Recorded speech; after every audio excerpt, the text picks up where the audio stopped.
How's it going, everybody? This is the Uncanny Omar. Welcome to Near Mint Condition, the home of collected editions. And I have with me my friends. And today we're going to be looking at the Marvel solicits for, oh my gosh, this is so crazy. The collected editions, January of 2024. This year, man, it feels just like yesterday. And anybody that ever says this ever again and puts that mental image in my head is going to get a perma ban. Like, I'm just gonna have to start banning people. Please don't put that image in my head ever. Nice. I'll take it. Ever again. Hey, Arya. So I hope everybody's doing well. We're gonna be looking at the solicits, but before we start, I'll let these fine folks introduce themselves. And it's been a minute since we've seen Ødfel, so I'll let her go first. Who are you? Hello. It has been a while. It's so good to be here. My name is Ødfel. I'm a cosplayer and I talk comics occasionally over here, as well as doing like collectible unboxings on YouTube. So, yeah. And to her left is none other than the Epic Marvel podcast. Hello, everybody. My name is Curtis, and I am happy to be here as always. Just doing my Epic Collection thing and working for Clover Press. That's awesome. That's awesome. And thank you. You can say it. Gosh, no, I'm not. Omnidog, who are you? I am the adorable Omnidog. Ødfel and Curtis witnessed it before the show. I never should have said that. Omar said that the TikTok he posted about me was adorable. So this is my name from now on. Oh my God. Things I regret. That's in there. Top 10 things I regret saying. Oh, and I've that's said a lot of bad things. That's a lot of bad things. I accept that too.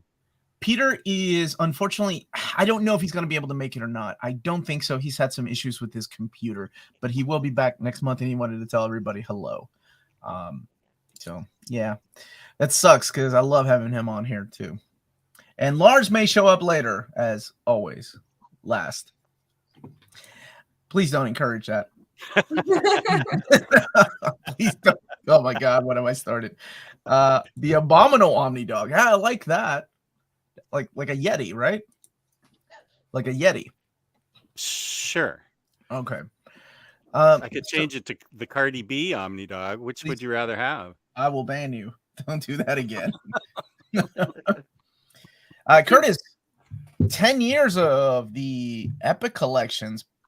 That was a lot of fun, man. Thanks for having me on your show for change. Yeah, right? That was the first time you've been on my show. That was really, really great. Yeah, if you missed it on my YouTube channel, we did it was like 2 hours live stream with a bunch of special guests. I think the highlight for me was talking to Mark Beasley, who used to work for Marvel in their collected editions department for many years and was there at the very beginning of the Epic collections.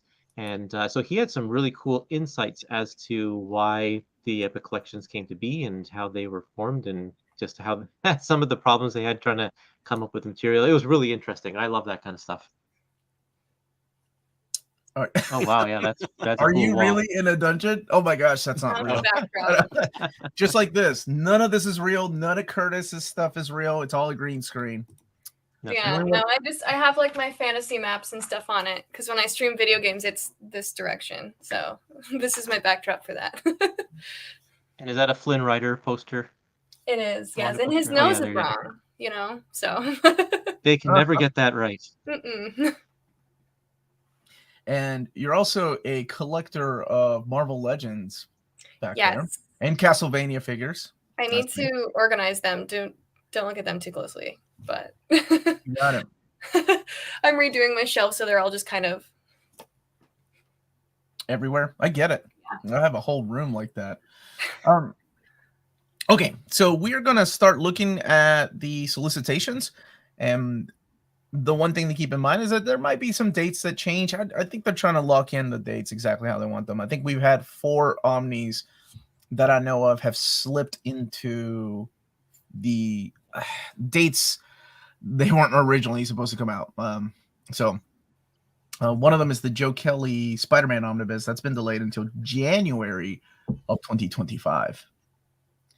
So if you were looking forward to that. 2025. 2025. Yeah. Because Remember, solicits come first, and then like so we've got like I think most of the year. Oh no, I haven't announced the rest of the year yet. Whoops, almost jumped the gun. What are you doing? Are you a professional or not? What's happening? I am. I didn't get my script, so I don't know what to say. I'm just kind of winging it. Do we have an update? Yes, I put the Extreme X-Men update. I think I put that in the Patreon, the new date. I want to say it's August of 2024, but that might move to another date. Jen, are you just claiming everything? Cardi B, Latinos, adorable people? It's like his Infinity Gauntlet. He's just collecting.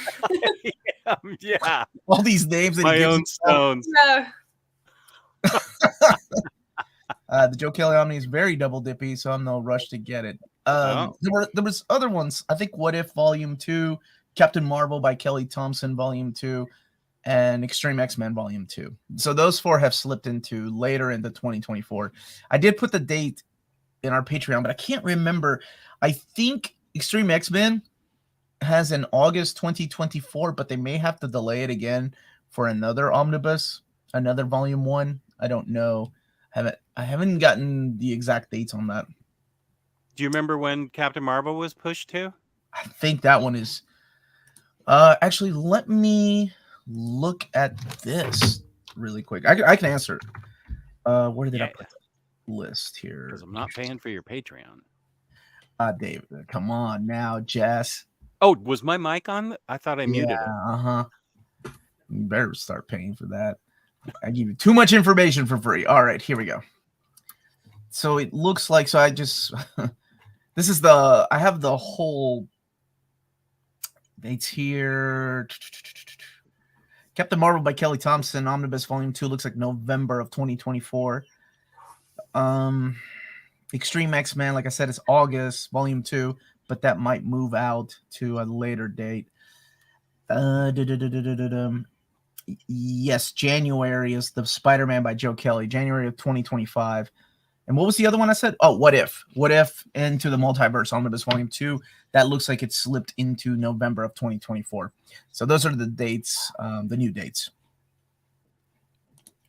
Thank you. Hey, did you hear about Tomb of Dracula Volume 2 reprint? Yep, me neither. No, the 30 of us that want that book are SOL. Yes, there's 30 of us. I've counted. No, actually, that came really close this time again to the top 20 most wanted omnibus reprints. Who knows? Maybe one day it'll make it to the top 20 or top 25. I'm pretty sure that will get an eventual reprint when the Blade movie finally drops. I guess whenever that they get all that stuff straightened out. Don't you dare be mean to Jess. Meanie Omar. What does that even mean? Do you and Kuramais have something weird going on? I feel like this is this Patty? Is this Patty's account?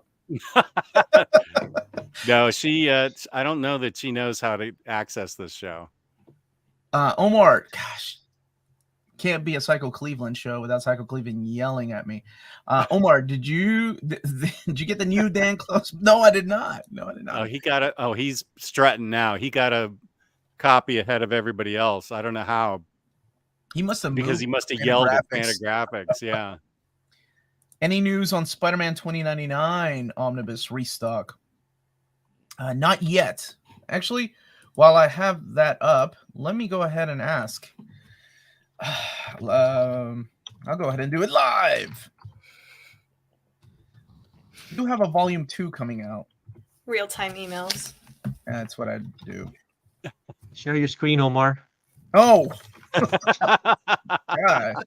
I'm just typing away at my journal. Dear journal, everyone sucks.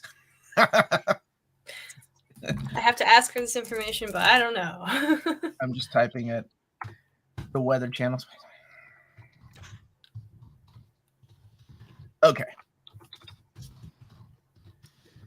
But I did get confirmation from David that they are adding the Storms of Crate one-shot to the Greg Pak and Kieran Gillen Star Wars omnibus. For the people that have been asking me, and let me tell you, it wasn't easy. They finally decided, okay. Oh, that was from last show. The last show we did. No, they didn't add Wasn't it. it? No, No, I you're know. right. I thought they that's when did. the controversy came up. Was Yeah, and then last month people were on this like, show. "Hey, that needs to be added," even though editorial was like that adds nothing to the story. I think they just got tired of everybody complaining, which sometimes that happens. I don't suggest it happening every time though. All right, so let's go ahead. What about Daredevil's? Gosh dang it! Can a man just get a little break here? What about Daredevil? Any update on Zdarsky? I promise I will ask again. Who's buying that big bugger of a Hellboy this month? Oh, the monster Hellboy. That thing's going to be huge, man. You got to work those arms out because I'm not kidding. It's going to be this big. And if you don't have this book, this is bigger than an omnibus. This is about the size of an absolute edition, except it's as thick as an omni. They're going to be big. Let's see. Hold on. Let me take one more question, then we can get started. Omar, what do you think about the Dark Horse Astro Boy Omnibus editions? I have the original Tankobons. I don't have... Curtis, you're a big Tezuka fan. Do you have... I didn't like them. I don't... I know that the original ones are really, really small, and these ones are a bit bigger, but they're not that much bigger. And they use the same typical... like really bulky and sort of coarse paper that they use for manga, but when you have it in such a thick book and in a very small format, it's actually kind of a pain to read. It doesn't stay open very well. And it's just this big book. You're afraid of cracking the spine. I didn't like them. I bought a few of them and then I sold them off and decided to keep all my Red Spine Astro Boys. So you have the original Tankobons then? Yeah. I'm not a fan of the omnibus editions. I have the Magic Knight Ray Earth ones and the Card Captor Sakura. But like Curtis says, the spines ends up creasing on them, so no bueno. That's why I wasn't a fan of compendiums when they came out. Yeah. And I totally misread that and thought you were talking about Astro City. Mm. And then I realized my mistake. When are we having an Exile Omnibus or a Gambit Omnibus? I don't know. I haven't heard about those. They're on my most wanted list for sure. Omar, do you think we'll ever get a Paul Jenkins Spider-Man Omnibus with his issues of Amazing and Spectacular? And Sensational, too. Yeah, he did Sensational. I think that will come one day. What we need first, and I cannot believe I'm saying this, is a Howard Mackie collection of Spider-Man. Because we had the John Byrne Omnibus, and John Byrne Omnis just left out some stuff that continued into Howard Mackey's run, and they then put it in there because John Byrne didn't work on it, right? And that's sometimes the issue with these creator-centric books. They just collect the things that that the creators worked on, and that's it. We'll have to wait for the Epic collections. Shut up, Curtis.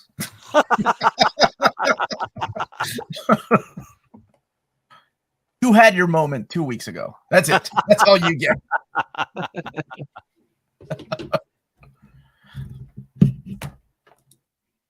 Howard Mackie Spidey Omni would have that weird retcon Danny Ketch Ghost Rider issue. Yes, it would. As a complete as we need that. I didn't say it was good. that whole run was woo. No news on the Werewolf by Night reprint. Ødfel appears to have been murdered, yet the host continues. That's how we roll, man. We're professionals here. Show must go on, right? It's not just the Queen's song. Collapsed on her. She'll be back. She'll be back. I saw her keyboard. Let me see if she knows for a second there. Yeah. Let me make sure she's okay, and then we can get just the camera because her screen hasn't disappeared, so she hasn't like left the stream. She's rebuffering. Camera issue. Oh, it's her screen. I'll tell her. I'm gonna tell her IT for 20 years. I'm suggesting she restarts it. Okay. So yeah, her screen looks like it's busted. That's not good. No, it's not. She got the Alpha Omni.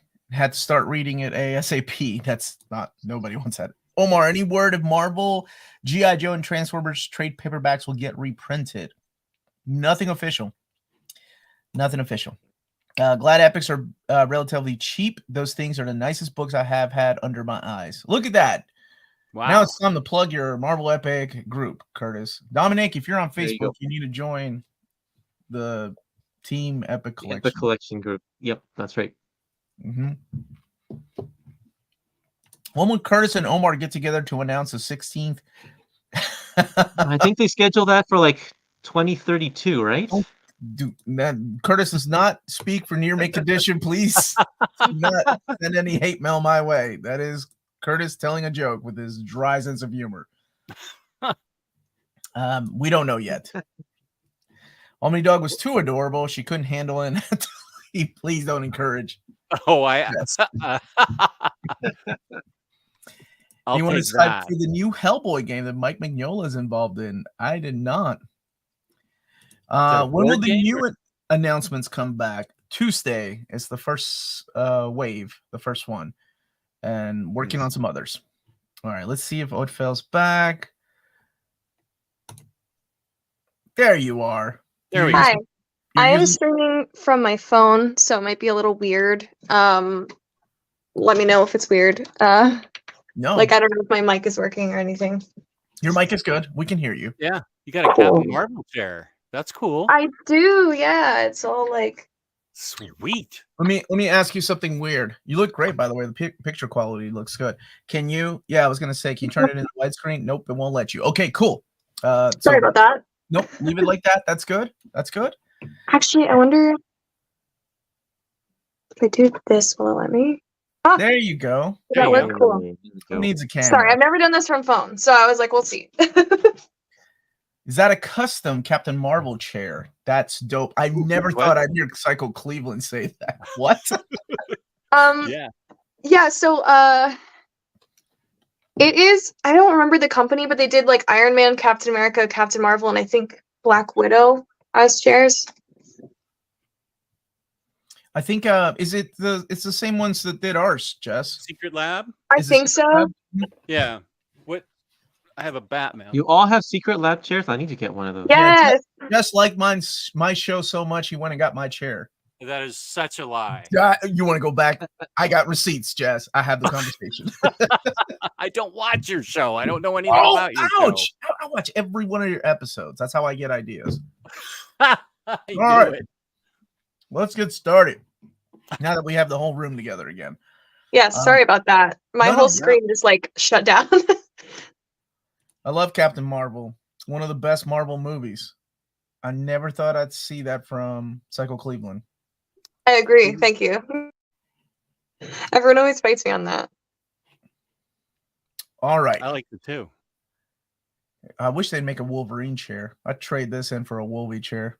That would be really cool. If they did an X-Men one in general, I'd probably pick it up. Would you want it in yellow and blue? Now I'm a brown and gold guy myself. Brown and gold. Okay. Yeah. Mm-hmm. It's got like a beer opener over here and a place to put your stogies on the right-hand side. I wouldn't leave. Curtis, what chair would you have? Who's your favorite character? I know this. Do they have a Generation X version? This is why I can't take you seriously. Jubilee? Is like Jubilee your favorite character? Well, I was going to say Chamber. That'd be cool. Wow. Chamber would be super cool.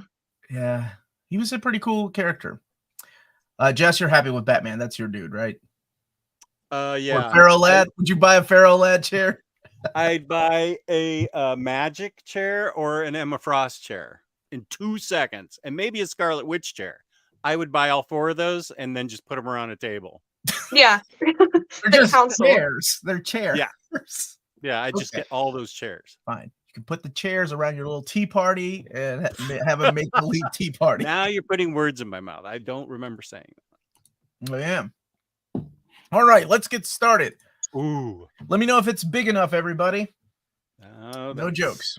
Not going to even do that one. And a big thank you to David Gabriel and his team for sending us this information. This will be available everywhere probably sometime in middle of October.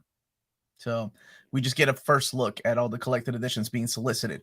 First one up is ROM, the original Marvel Years Omnibus Volume 2. 2 covers this time, not 4. So you have the Bill Sienkiewicz cover and the Mike Zeck cover. And this is $125, collecting issues 30 through 50, annuals 1 and 2, and Marvel 2-in-1 number 99. Which, correct me if I'm wrong, was not collected yet anywhere. Correct, Curtis? Correct. Not that they haven't gotten that far. They haven't yet. gotten it. Well, I think did the Marvel 2-in-1 Essentials get all the way to the end? I don't remember, but yeah, I don't think it's ever been reprinted. And this is just fact.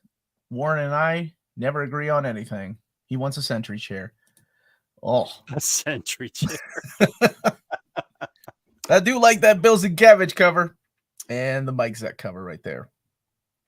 Captain America by Nick Spencer Omnibus Volume 2.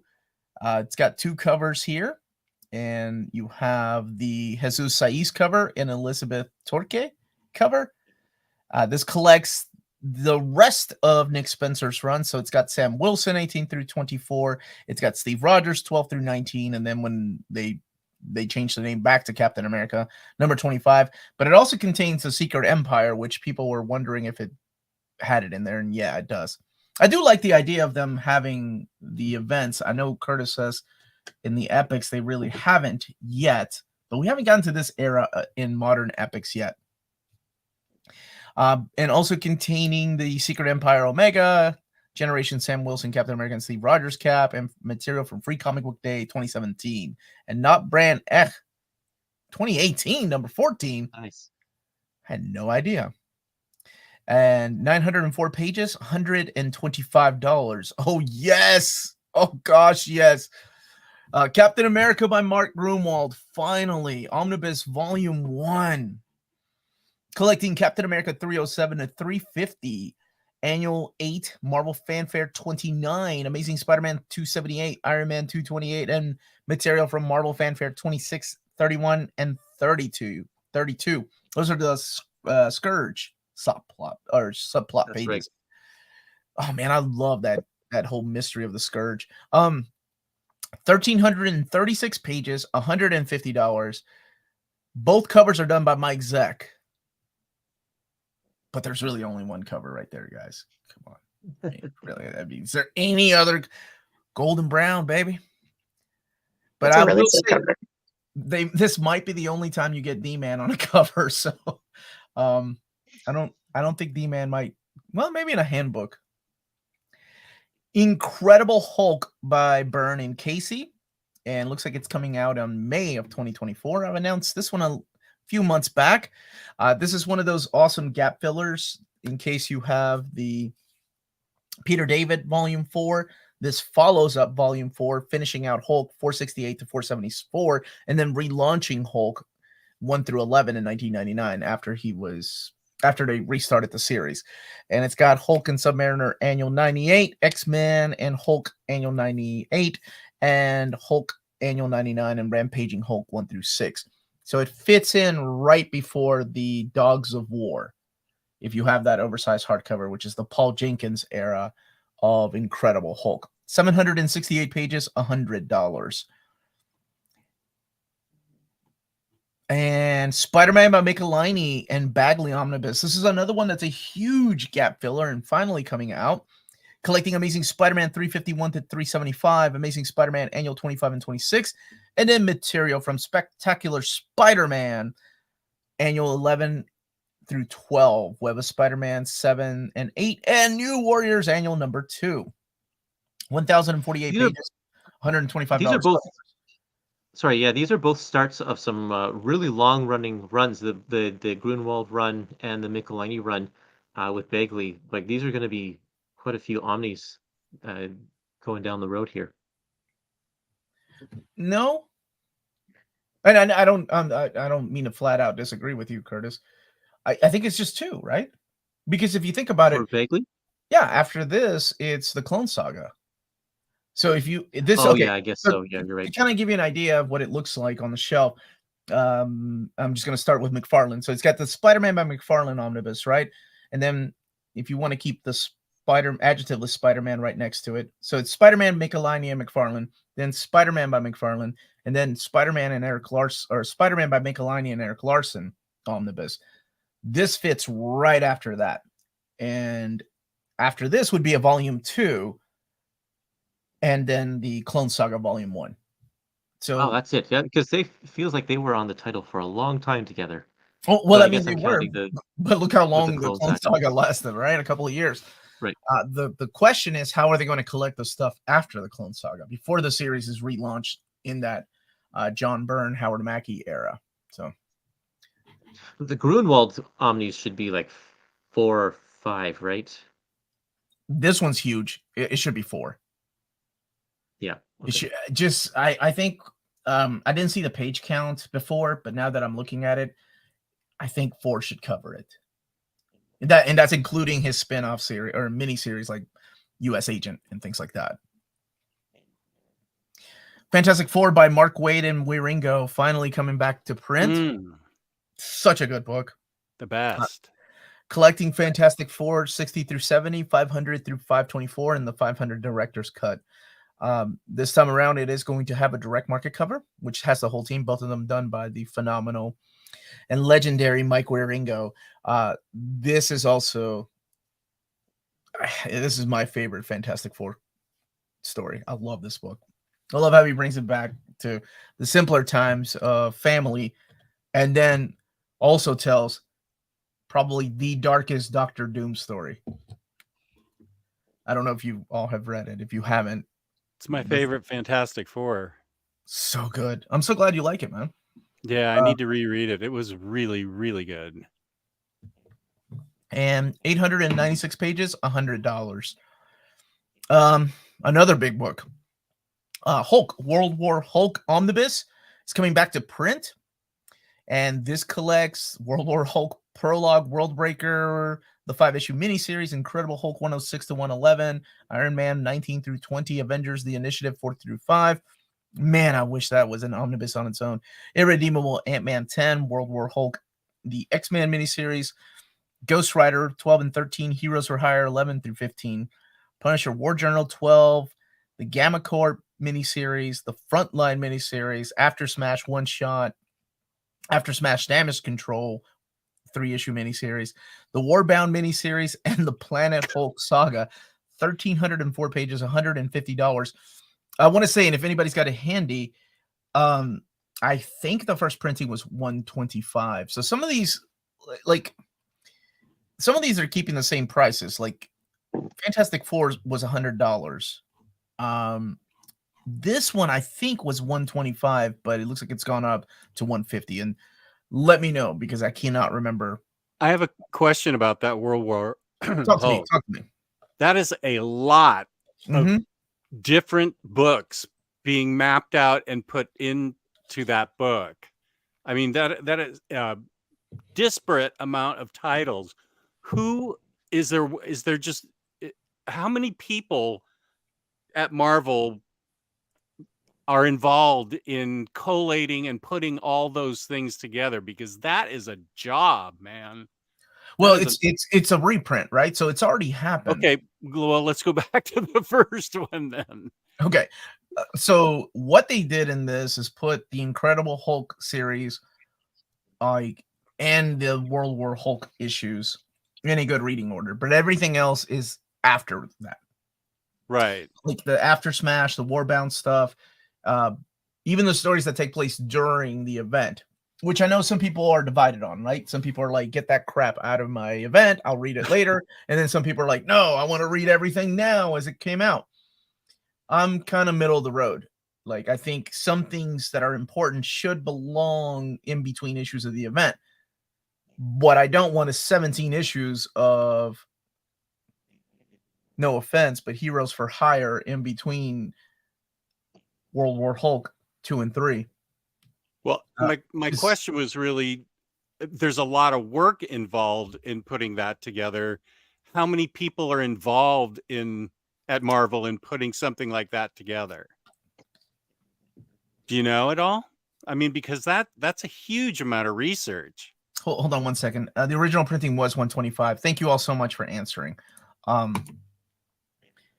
It is, but if you think about it, it's one person's task, I think, sometimes. Oh, Okay. Somebody might come in, like Curtis probably knows a lot about this too. Somebody else might come in and be like, hey, I think this needs to be in there. I saw this, and they can argue about it as you do with workmates, or they can be like, yeah, you're right. This needs to be added in here. And now they got And some then jerk on Omar, YouTube that then, yeah, then Omar emails them and says, "Hey, wait, let me throw a wrench into that plan that you all finally got figured out." So I want to say it's usually one person, like one person Wow. in charge of Spider-Man, one person like Yeah. in Okay. charge of the classic stuff. Yeah, so it's not like a group of people sitting around going, all right, let's map out this Hulk, baby. that's Yeah. impressive. It Yeah. is, and that's why I think sometimes, depending on who's mapping it, you get different types of mapping in collected editions. Like, and we can keep going, come back to this, but that is a really good question. There was an oversized hardcover for the people that just want the event. They don't care about the tie-ins, because there are people that don't care about the tie-ins, right? They're like, I don't care about what the heck Ghost Rider's doing during this time. And it's not like we're back at the days of the Red Skies must-buy tie-in pages, Crisis on Infinite Earths, where it was just, it would say Crisis on Infinite Earths tie-in, but all it was Crypto, the super dog, looking up at the sky and looking at the red sky, and that was it. That was the only thing that was a tie-in. I think, these actually have like an impact. And I can't believe I'm going to say this, but like Onslaught, I think did it perfectly, where they have an impact. And what was the other thing called? Curtis, do you remember? It was Impact, and this is when I left what was comics. it? So there were two different things. Like impacts were like you had to buy them because it was a big part of the story. And then whatever the other thing was called, they would That was let me see. Generation X had that, right? What yeah, did they call Generation it? X was one of them, but I don't think Impact was Generation X. Because that's the one we want, right? And Always an Instigator's right. Those Greg Pak Hulk issues, which kind of hand the title off to Hercules, do not Face. That's what it was called. Face. Phase. So the faces, I'm sorry. Right. Thank you, Jake. They had phases. Ooh, old brain still got it, baby. So those faces didn't impact them.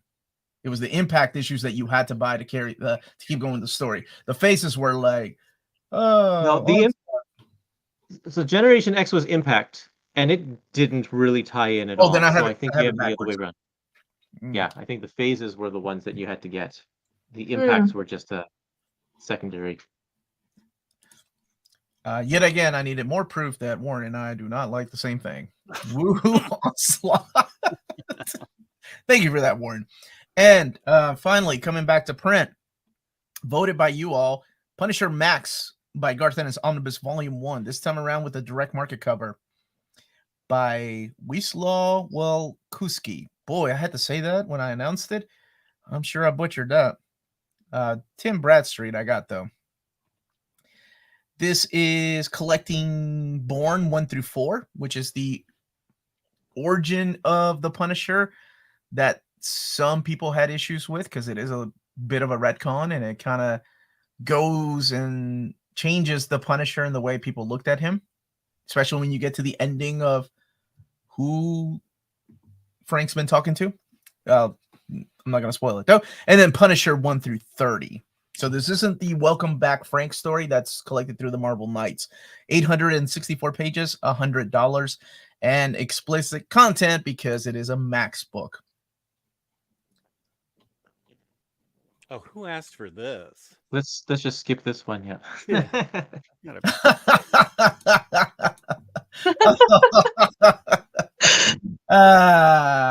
What's wrong with those two? We could talk about New Warriors. Thank you, Ødfel, and that's why we're friends. You guys are at the bottom now. I am a gentleman. New Warriors Classic Omnibus Volume 3. It has been delayed, but still coming out for the 20 of us that want this, just like Tomb of Dracula. Yes, it went on that long, Doug. It's time for you to find out. And look, Scarlet Spider for all you spider nerds out there. That's why you have to buy this. The best the best Firestar outfit also. You like that? Oh yeah. It's so yes. campy. I love Yeah. it. I love that. Oh my gosh! And if you were a fan of ROM, believe it or not, the Dire Wraith stories kind of wrap up in this omnibus. I'm not even kidding. I'm not trying to sell this to anybody, but it's crazy how it ties into the original ROM series. And I'm not going to spoil it. But this collects New Warriors 54 through 75, the final issue, and Justice 4 Balance 1 through 4, which is the last thing that Fabian Nicieza wrote, and Nova 17 through 18, Spectacular Spider-Man 228, Web of Spider-Man 129, Web of Scarlet Spider 3 through 4, and material from Marvel Comics Presents 155 to 158, and 166 to 167. Venom Along Came a Spider 1 through 4, and Venom the Hunted 1 through 3. 984 pages, $125, with 2 covers. A Patrick Searcher cover. I really thought this Patrick Searcher cover was going to be the direct or the standard, though. Maybe they changed their minds and put Spidey on the standard. Were all of the New Warriors in those Venom series? You mean the characters? Those Venom minis? It'll be Or some just pages. Scarlet Spider. It'll be some pages. Oh. With the material characters. from. That's right. Oh, yeah. That's right. Do you think there will be a volume 4? Because after this is the Jay Ferber run, right? Yeah, and then we have the horrible, horrible Zeb Wells series. Hashtag not my New Warriors. Those are the guys that are at fault for Civil War. Them and Mark Miller. But that's another story. Holding on to some things. You know, the one that I really liked, and I cannot remember his name, is the one by the guy that wrote Underworld. He's the Kevin Graveau. Graveau, I think that's his name. It's the guy that did Underworld. And he also created the Blue Marble, which is a phenomenal character. And if you've not read that run, he had a run on New Warriors that happened right after Decimation, which is so underrated and so good. Paco Medina was on art, and it's pretty much the issue number 1 has a spoiler. Like to me, I didn't hear anyone talk about it, and I thought it was so cool. It has a little bit of a Thunderbolts type of spoiler. Star Wars Legends, the New Republic Omnibus, coming out in June of 2024. Collecting Star Wars, the Jabba tape, Heir to the Empire 1 through 6, Dark Force Rising 1 through 6, The Last Command 1 through 6, Dark Empire 1 through 6 in oversized format, finally. Dark Empire 2, Empire's End, so it's got the whole trilogy. Boba Fett, Twin Engines of Destruction, Bounty on Barracuda, and When the Fat Lady Swings. I love that title. Murder, Most Foul, and Agent of Doom. Star Wars Handbook 3, material from Star Wars Tales 1, 3 through 5, 10, 14, 20, and 22. Yes, thank you for that. Viva Peru carajo, hermano. Rest in peace, Michael Gambon, the second Dumbledore. Guy was he was a great actor. And I forgot he was he passed away. Give me Potts and Classic Punisher. Thank you, Jeff. Yes, that Classic Punisher. And I'll take some Punisher War Journal too, brother. With that Jim Lee on art. Potts. Carl's a really cool guy too, if you ever get a chance to talk to him. Have you interviewed him, Curtis? No, I haven't. Omar's therapist is really tired of hearing about Zeb Wells. Yes, you know how I feel about that run. Always an instigator.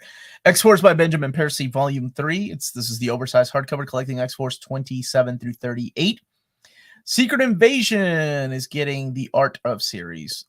These are the landscape type of books, the art books, kind of like this right here. So like they're widescreen or landscape books. And 224 pages, $60. And The Avengers Volume 2, the remaster works. Yes, 240 pages, $75, 11 through 20. I'm so happy they're continuing these. People were worried that they had dropped the remaster works program, but they did not. Marvel Masterworks, The Amazing Spider-Man Volume 26. This is a big one. Collecting issues 271 to 278. Peter Parker's Spectacular Spider-Man 111. Marvel graphic novel Amazing Spidey Hooky, and Marvel Fanfare 27. Curtis, why is this such a big one? If like, Well, say I'm a for- Spider-Man guy and I want to collect everything in collected editions, can I find this in omnibus format? You can't find it in epic format either, so you're gonna have to go to the Masterworks if you don't want to wait till 2032 for Amazing Spider-Man Epic Collection Volume 16. Yeah. So this is a big deal. It's a big gap filler. And not the only Spider-Man title that this solicit. Marvel Masterworks Spectacular Spider-Man Volume 7, collecting issues 80 through 91, continuing the Bill Mantlo run and then the Roger Stern stuff. And Marvel Masterworks The Incredible Hulk Volume 18, collecting issues of Incredible Hulk 266 to 279, material for Marvel Fanfare 7, 376 pages, $75. Immortal Thor Volume 1. Have any of you read this? Because I keep hearing that this is great. This is Al Ewing's run on Thor right after the Donny Cates era. I have not. I read Kate's, but I didn't make it to the Ewing run yet. Yeah, I've heard great stuff about this. It's got the first 5 issues in the annual. 144 pages, $29.99. And Amazing Spider-Man by Zeb Wells, Volume 8, Spider-Man's Last Hunt, collecting Amazing Spidey 32 through 38. 160 pages, $29.99. Obnoxio the Clown will probably get an epic collection. He has a complete collection, remember? That came out like, no, it was cracked. It was cracked. Or was that it? What was it? Not cracked. Easy. Thank you. That's what it was. And Miles Morales Spider-Man by Cody Ziegler, Volume 2, collecting Miles Morales Spidey 8 through 12, 112 pages, $15.99. Issue 2 came out yesterday. How can people say it's great? Dude, issue 2 of House and Powers of X, I was already blown away. I could tell that series was great. That's how, Ryan. Miss Marvel, The New Mutant, Iman Vellani, and Sabir Pirzada, Carlos Gomez, and Adam Gorham. And this collects all new Marvel Now .1 number 1, and then Miss Marvel New Mutant 1 through 4. I'm so excited for this. Is this the one by the actress? Yeah, so really quick, I don't care right now how people feel about the book or Miss Marvel. I know there's debates on mutant or whatever. I'm just here to remind people how beautiful this story is, that this young girl that was a fan of the comic book got a chance to play the character in a live action TV show and then get a chance to write the comic book. I don't know if this is any good. I'm not even like, it's just if you sit back and think about how wonderful that is. Oh my gosh, that's so amazing. Like, can you imagine that? Yeah. It's truly the dream. Like, that is the full circle dream that I think most of us are like, that'll never happen for anyone. So, like, it's really exciting to see her get this chance. Yeah, I think it's great. What else can she do in life? She's written the comic book. Boom. There's nothing else to That's the end goal. That's the end goal. Yeah. This is amazing. Mm-hmm. Well, it's really cool. I'm actually excited to read it. Like I said, I don't know if it's any good or anything. It's just to sit back and think about like that, you know, somebody being a fan. It's really cool that happened. Thank you so much for the super chat, Jeff. Gambin had a part in the BBC Top Gear track named after him, the Gambin Corner. Didn't know about that. And she has a movie coming out next month. Yeah, she does. I'm so excited. The chicken who plays Nami was a huge fan for years. Also, the chicken. You mean the young lady that plays Nami? Is that what we're calling? I don't know if he's speaking Cleveland talk right now. I think he's talking about the young actress that plays Nami. Although she's not as young as the rest of the cast, she's like the oldest one, and she looks great. I can't wait to see the live action because I never watched the anime because it would just there's hundreds of episodes and it's daunting. So I'm actually really excited to watch the live action and like hundreds. No, it's over 1,000 episodes. It's over 1,000 episodes of the anime. I think you would really so like big. it. It's really I'm excited. Anything interesting so far? It's Marvel, so my expectations are very low. Oh, the unstoppable bar is here. Yeah, right on par. So you need to watch it. It's really good. I told Jesse needs to watch it. You don't even need to watch the anime or read the manga. It's so good. What are we talking about? I'm hyped. The One Piece movie. Oh, One Piece. You know, you're a master at Luffy and all that stuff. Jess, you're the manga guy, Jess. Wow, look at this. I do want to see that live action One Piece though. One Piece better than all of Batman. Like nothing. Dude, Josh sent me a clip of The View where Whoopi is talking about One Piece. And my question was, why are you watching The View? I have so many much more questions for Josh. All right. Jean Grey, Flames of Fear, Louise Simonson, Bernard Chang, Derek Chu. I wish Peter was here because I think he read it and he was not that impressed by this. But I'm like, it's Wheezy, and she's back writing Jean. So I'm kind of a little hesitant about that one. Children of the Vault. This is by Dennis Camp and Luca Maresca. And this collects the 4-issue miniseries Children of the Vault, who've been playing a big part in the Krakoa era. Whoa. That statue of Iron Man is really cool. Invincible Iron Man by Jerry Duggan, Volume 2. Whoa, spoilers there. I'm not going to read it. But there's a wedding, apparently. Collecting Invincible Iron Man 7 through 12. 144 pages. $19.99. Graham seems like the type who watches the... That's where he gets his news, man.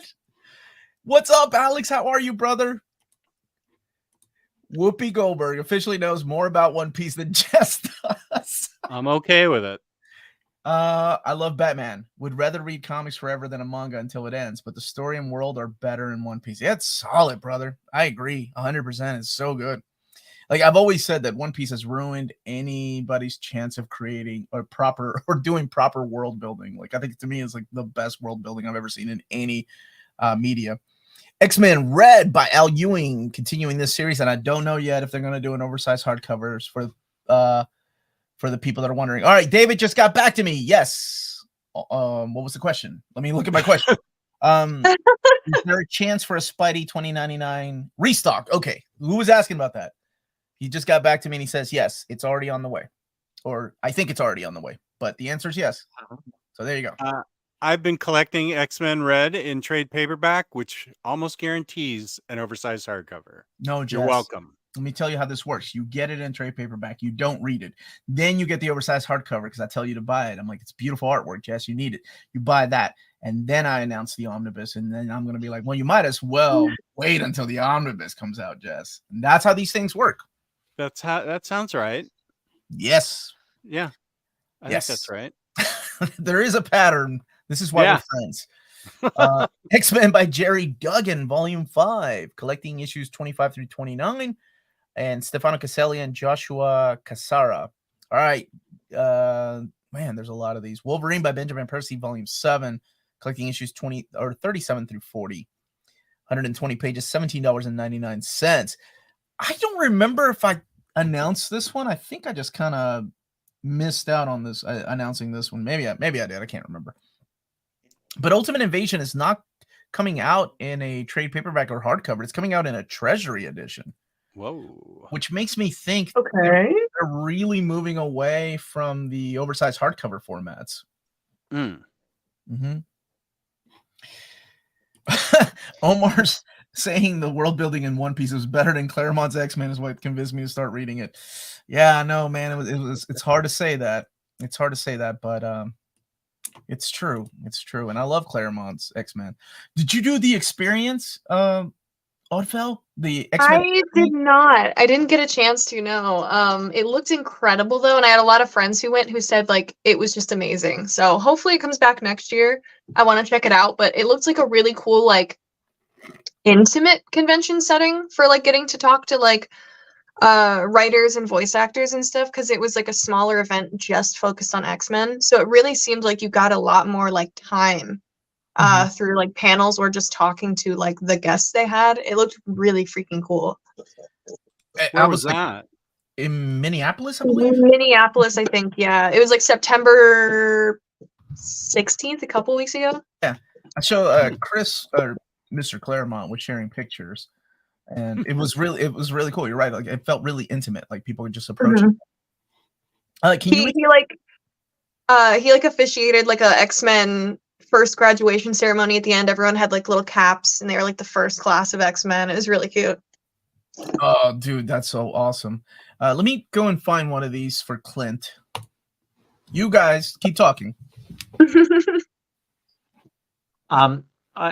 Treasury Edition is, what does it say here? The trim size is 8.5 by 13, and I don't know what is the size of an oversized hardcover.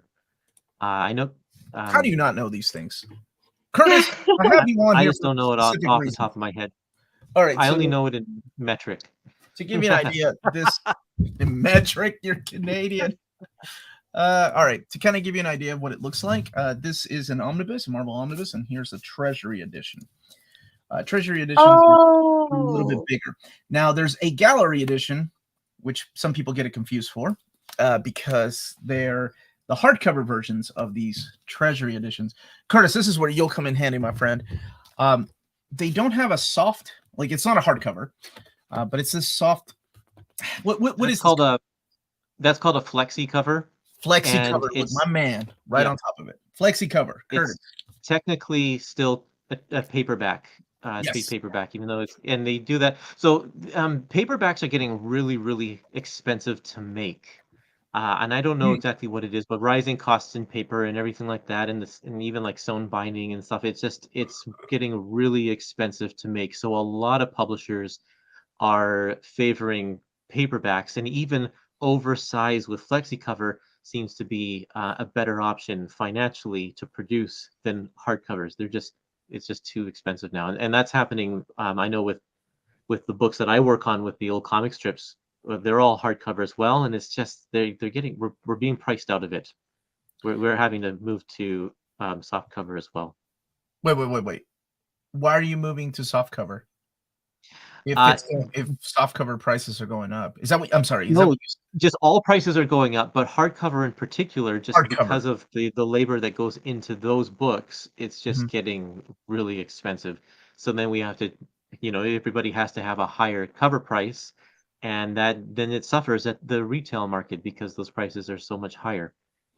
So a lot of publishers are switching to paperbacks, and that's why we're seeing, I think, a lot of the compendiums coming out of DC because they're just cheaper to produce. You can keep the retail price point down compared to hardcovers, and now I think that's why Marvel is probably pushing these Treasury ones as well. You're not telling me that my For Better or For Worse volumes are going to be all those hardcovers, and then you're going to stick a soft cover in there for me, are you? No, they'll still be hardcover, but we've had to increase the price point because of it. I'm fine with that as long as it all matches. Yeah, it'll match. DCBS is slashing their discounts. There's a lot going on. That is one of. Does that mean they're raising their? That means their discounts are less. Yes, and it's something that I've talked about for a couple of years now, and that has to do with the whole fall of Diamond, right? You have an exclusive distributor who gave you the best discounts. Once that distributor is no longer exclusive to every publisher, the discount prices are going to go crazy. Like they're not going to be what they used to be. And I know that, I understand when people are like, oh, the Diamond monopoly was the worst thing that happened to comics. Yes, but it also had some good benefits, especially if you were a retailer and somebody that was buying like us, fans. So it's kind of a double-edged sword. The monopoly things like shipping prices are going way up. So if a company they say like if you buy a certain amount, we'll just cover the shipping for you. Well, guess what? That price cuts into their profits, and that price is just going up. So if they're going to slash the discounts so that they can compensate for free shipping still, like that's kind of how they have to do their business. Yeah, and definitely a topic for another time, but I did want to kind of let people know that there's a lot of factors at play why sometimes things are going up, especially if you're used to ordering from places like DCBS. And not, and receiving a particular discount, because we used to, I mean, I'm sure people remember going to in-stock trades the first day and having 50% off Marvel books and DC books, 52% off if you had the extra 2%. So, Phil, what's up, buddy? We better get a Daredevil oversized hardcover. It will come out like a Treasury edition. just to make Jess buy the omnibus. I will find out. For sure, Elon. And Phil is here. Now we can talk about some Venom. Doctor Strange by Jed MacKay, Volume 2, The Warhound of Vishanti. Man, this guy's killing. I love this guy's stuff. 112 pages, $15.99, collecting issues 6 through 10. In less depressing news, Doctor Strange is really awesome. Gets the Max Appleman seal of approval, everybody. There you go. He knows. Somebody was asking where I put my Treasury editions.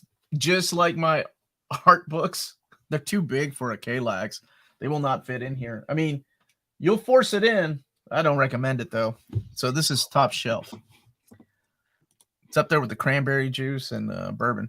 Blade, Volume 1, Mother of Evil, Brian Hill, Elena Casagrande, and Valentina Pinti. Collecting Blade 1 through 5, 128 pages, $17.99. Moon Knight, Volume 5, The Last Days of Moon Knight. Jed MacKay, continuing his series of Moon Knight, 25 through 30, 192 pages, $24.99. And Blade Run is amazing. Awesome. Thank you so much for that, Tom. This Moon Knight run has also been really, really good. I've been enjoying it.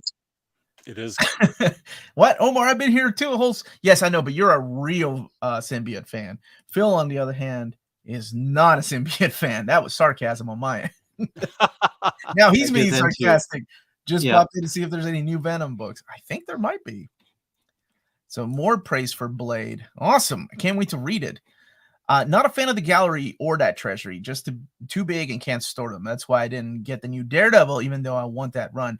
Yeah, definitely top shelf material, right? Like, you can't put it into a K-Lax. You can put it into a Billy since Billies are, you can customize That's them. where I have mine in my Billy. Mm-hmm.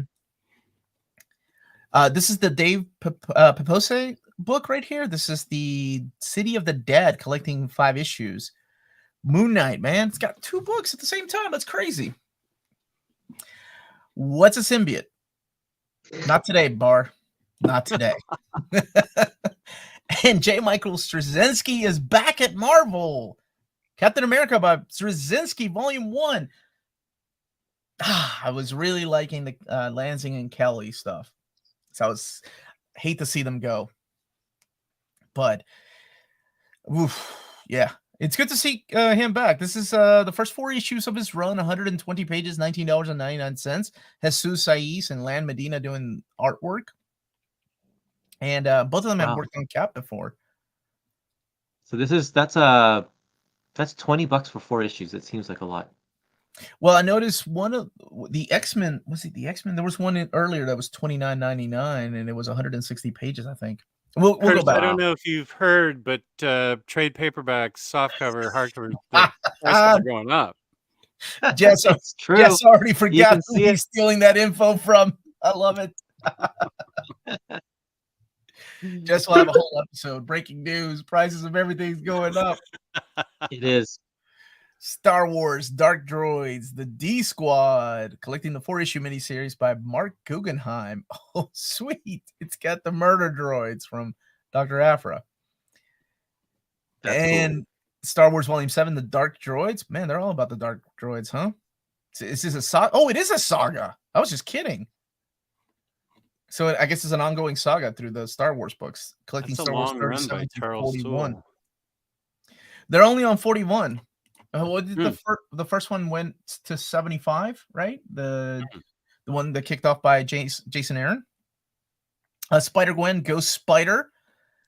This is Volume 2 of the Modern Epic Collection. Oh, Curtis, do your thing, baby.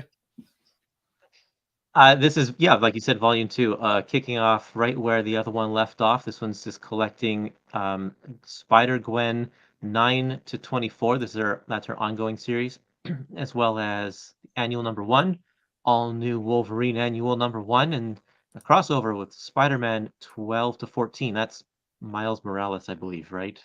You are correct. Because The first volume I enjoyed. I liked it a lot. I especially liked the Spider-Women crossover. I thought that was a great story. And looking forward to reading this one too. Okay. Ryan, stop spreading rumors. I heard JMS got mad at Marvel and already left writing cap. You can't be serious. Why you gotta be that glad? And Curtis, one that we didn't get to announce, but we knew about, but we couldn't say anything. Now we can talk about it, and I think everybody can chime in about this run. Astonishing X-Men Modern Era Epic Collection Gifted. This is volume 1 and everyone was wondering, is X-Men going to be split up, or will it be all combined like the classic era Epic Collections? Well, this one gives us a clue, as well as the new X-Men Epic Collection that will be coming out a few months later. If they're going to have their own lines, and it makes sense because this was a very different book than the other X-Men books at the time. This is only collecting the first 12 issues, so it's 320 pages. It's small for an Epic collection. And $39.99 too. Yeah. Now, he only wrote 24 issues in the giant size. So the next one will be wrapping up his run. Which is why I think that they want to keep it small, because it's too big for one Epic collection, but they don't want to. They want to make sure that the ending point is at the right spot at the end of volume 2. So we'll have 2 small Epic collections. That makes sense. Because they're pretty thin trade paperbacks as well. Yeah, they only collected they did them by 6-issue arcs during that time too. Yeah. Of course, the No, they had ultimate editions that had this is basically the same as the Astonishing X-Men Ultimate Collection Volume 1. So do you think, and this is the question, do you think they'll continue the Astonishing Modern Epic line? Because they kind of, I don't want to say they put themselves in a corner here, but after Whedon leaves, he only writes 24 issues in a giant size. Then comes Warren Ellis, who sticks around for about 12 issues before he gets bored. And then after that, it's Mark Guggenheim. Do you think they'll keep going with Astonishing X? Because that era gets really strange as to my reading orders. Oh my gosh, that was a nightmare era to put together because there's just so many X titles. I can't believe I'm saying that. But they were kind of all doing their own thing. It wasn't like the X titles in the 90s that were like, oh, you got to go and read X-Force. You got to go and continue reading this story in X Factor. So-and-so's uncle is in X Factor, so you got to go and find that issue. It wasn't like that. It was kind of like them doing their own thing. Yeah, I think they'll continue, because Astonishing X-Men especially, it was very separate, I think, for the most part, and it went to issue 68. And then it got relaunched as a something else. Amazing X-Men. Who knows? Maybe? Amazing X-Men, it was Jason Aaron's book. Yeah, and he I bet they will. I think they'll continue. I think they'll continue at least through those 68 issues, and then who knows what'll happen after that. It is interesting. I would love to sit down and that is definitely one of those sit down and talk about the mapping on those books and what will happen next. Here we go. This is another modern epic collection. Take it away, Curtis. Yeah, bringing back a very popular era of Daredevil again. This is volume 2 in the Epic Collection, Modern Era Epic Collection series. So volume 1 will obviously be the Kevin Smith stuff. But this one collects Daredevil Ninja numbers 1 through 3, plus Daredevil 16 to 31. This is the first time that the small Bob Gale story, will be placed in its correct chronological placement in a collection, I think. You're 100% correct, because any other time they've collected these stories, it's always been Brian Michael Bendis, whether it's trade paperbacks, oversized hardcovers, or omnibus editions. The Bob Gale stuff, by the way, if you don't know who Bob Gale is, Back to the Future. And also wrote some issues of Spider-Man, although he did create Jackpot. I shouldn't have said that. Never mind. That was a horrible character. That was a horrible character. Who are you talking to right now? Myself. This is what I do all day. This is what happens when I record and I'm editing. I just talk to myself all day. But you're right. It is the first time that it's in the proper reading order. Never has it done that. They've never collected the stuff in oversized hardcover format. The Unusual Suspects or the Usual Suspects, is that what it was called? Unusual Suspects, yeah. Yeah, that trade Unusual paperback Suspects. has those particular issues, but yeah. Is Daredevil Ninja essential? Not essential, but it's a fun book. It wasn't written by Bendis, I don't think, right? No, yeah, Ninja was. Ninja was? Oh, okay. Yeah. Does Matt Here, this Murdock... is one that I'm really looking forward to. Well, does Matt Murdock go back in time? Spoilers. Slightly unhinged. No, there's nothing on not slightly, man. Oh yeah. Look at this area. This is one that I'm really looking forward to. Yeah, I'm a big fan. I'm a big fan of the Fantastic Four by Tom DeFalco. I think it should get an omnibus. Too. And apparently Warren finally likes something good. Yes. This is a gap filler because we have volume 23 in the Epic Collection and we have volume 25 already, which is called Strange Days. And this one fills out the rest of the Tom DeFalco run. It'll be all complete in Epic Collections now, which is very cool. This is stuff that I don't think has ever been reprinted before, except maybe did the Atlantis Rising story get a trade paperback way back when? No, but I think can't remember. What are the issues leading up to 400? Is that nobody gets out alive? Yeah, that was in the previous volume of the Epics. Oh, it was? Okay. That had been collected in bad trade paperback many moons ago, but I don't think any of this stuff has. Yeah. So I'm excited for this stuff as well. Super sticker from our buddy Max. All right, what's Max had to say? Omar, I heard they couldn't print the word flick back in the day because of the font might make the L and I seem like a U. Anyway, my question is, why is Hawkeye called Clint? Because that was his first name. Why would you bait me like that, Max? I saw that one coming. You're having way too much fun, Omni Dog. I feel like you're creating multiple accounts. I don't believe Max is a real person now. Star Wars Legends getting a new printing. Curtis, what is this? This is a big deal. Well, everyone's been asking for Star Wars reprints because they haven't been reprinting the Star Wars Epic Collections at all since really the beginning. And so there's a lot of them. These first volumes are very expensive now. This one in particular, I think, Rise of the Sith, is quite hard to find, but it's coming back. So we're going to see a few of them here. We have Star Wars Rise of the Sith and the Empire Volume 1 right below it. Both of these are getting new reprintings, and these are some of the first Star Wars Epic Collections to come out. And they just put this stuff in Omnibus, right? And now we're bringing it back to Epic Collection. Well, the Omnibus is also out of print. This is part of the Old Republic, isn't it?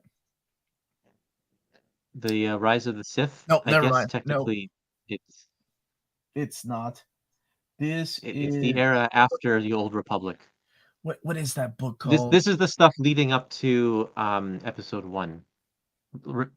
Menace Revealed comes after this. Rise of the Sith, Menace Revealed, then Rise of the Sith, and then Episode 1. Okay.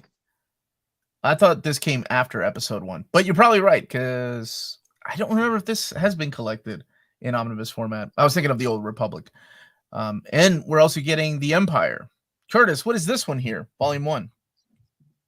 This is the era after Episode 4, and after Episode 3, the road to Episode 4.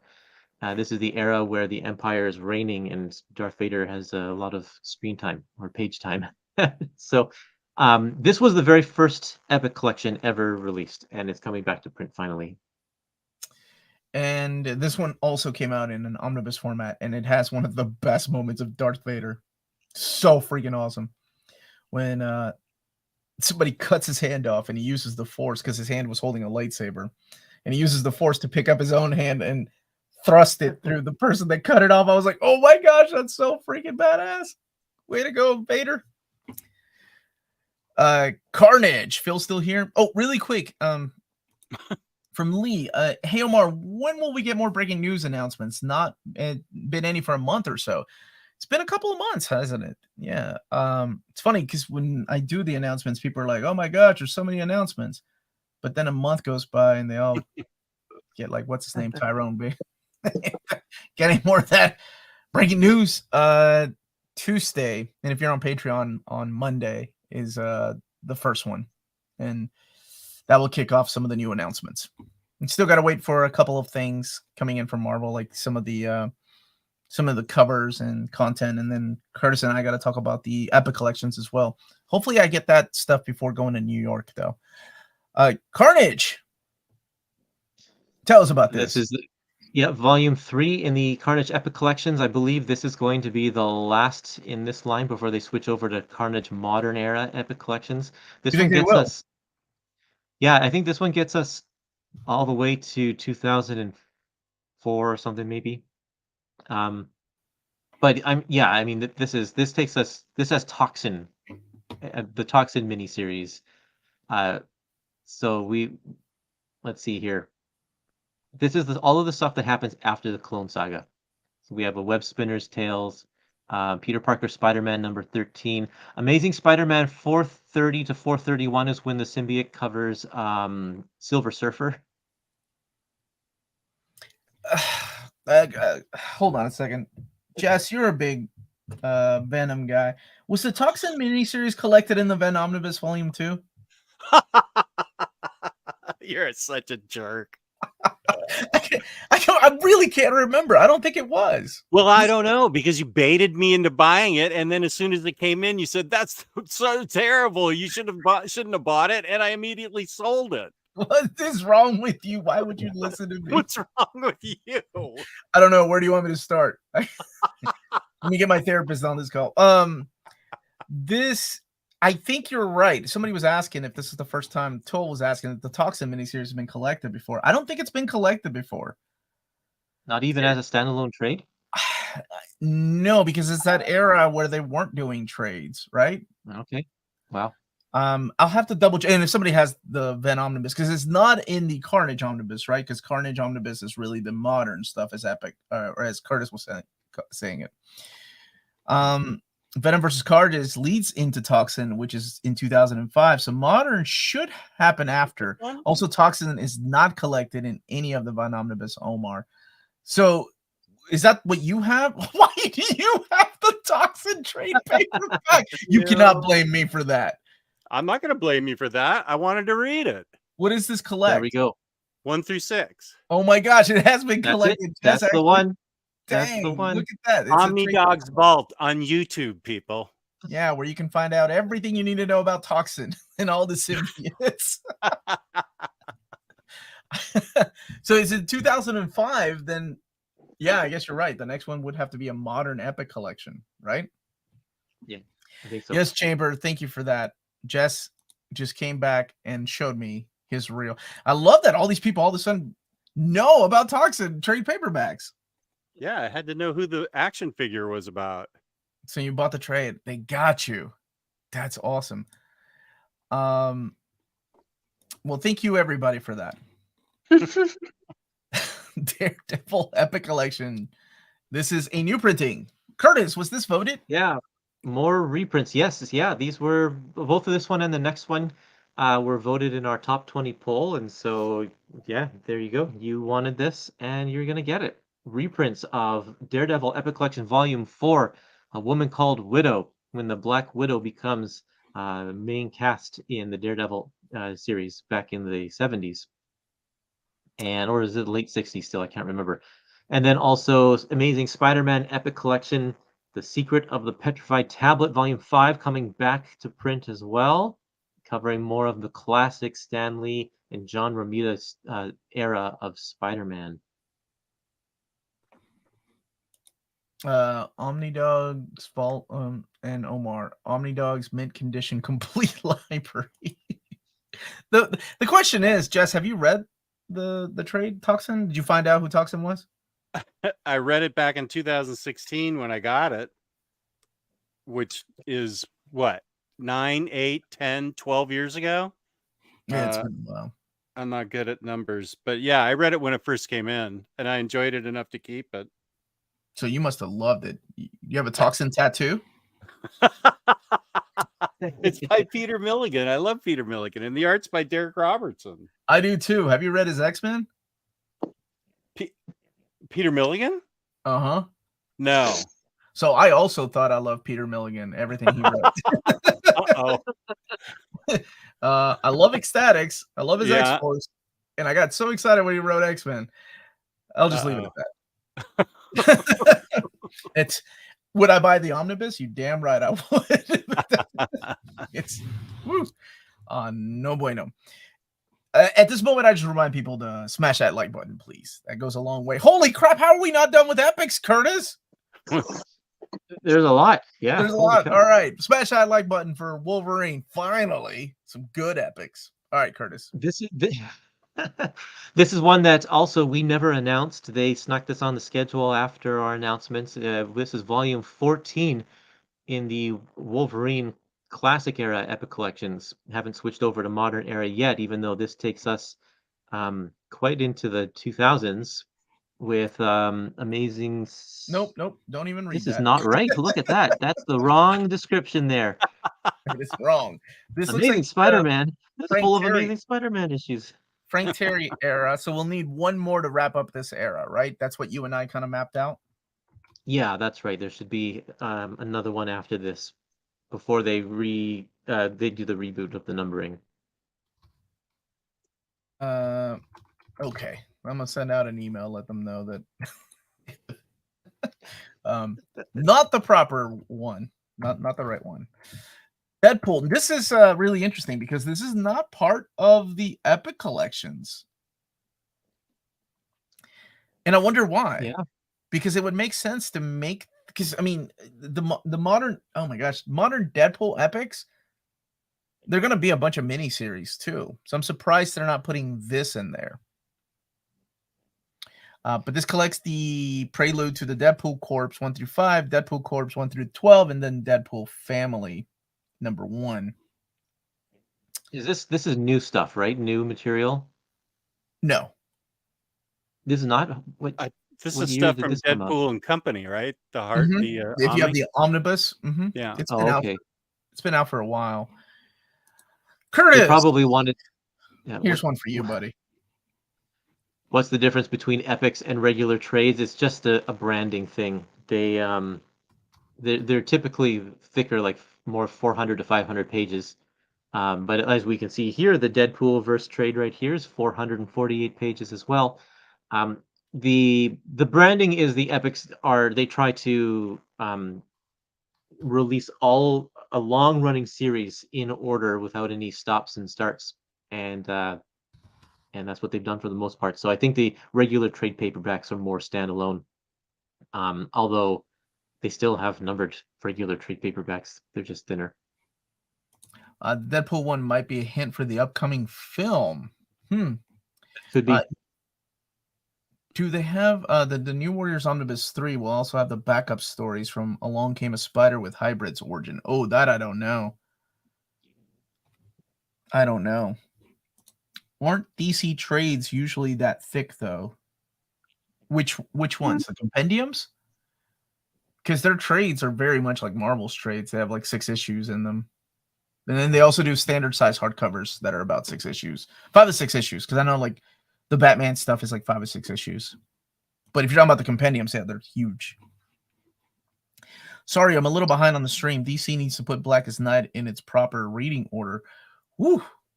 The Omnibus? I thought it had a good reading order. I may need to go back and see it again. Marvelverse, Wonder Man, because was it a movie or a TV episode? I can't remember.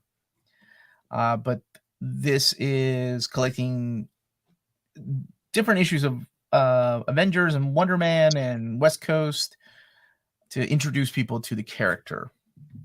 And it's $9.99, 120 pages. And then Mary Jane is getting her own Marvelverse book. Collecting Spider-Man Loves Mary Jane 1, Untold Tales of Spidey 16, Amazing Spider-Man Annual 19, Amazing Mary Jane 5, and Many Loves of Spider-Man number 1, 120 pages, $9.99. So I know I'm not really the target demographic for Spider-Man Loves Mary Jane, but that series was awesome. Why aren't you the target demographic for that? You don't believe in It love? was definitely more of a preteen girl target demographic. Excuse me. Jess and I both have matching tattoos of Spider-Man Loves Mary Jane.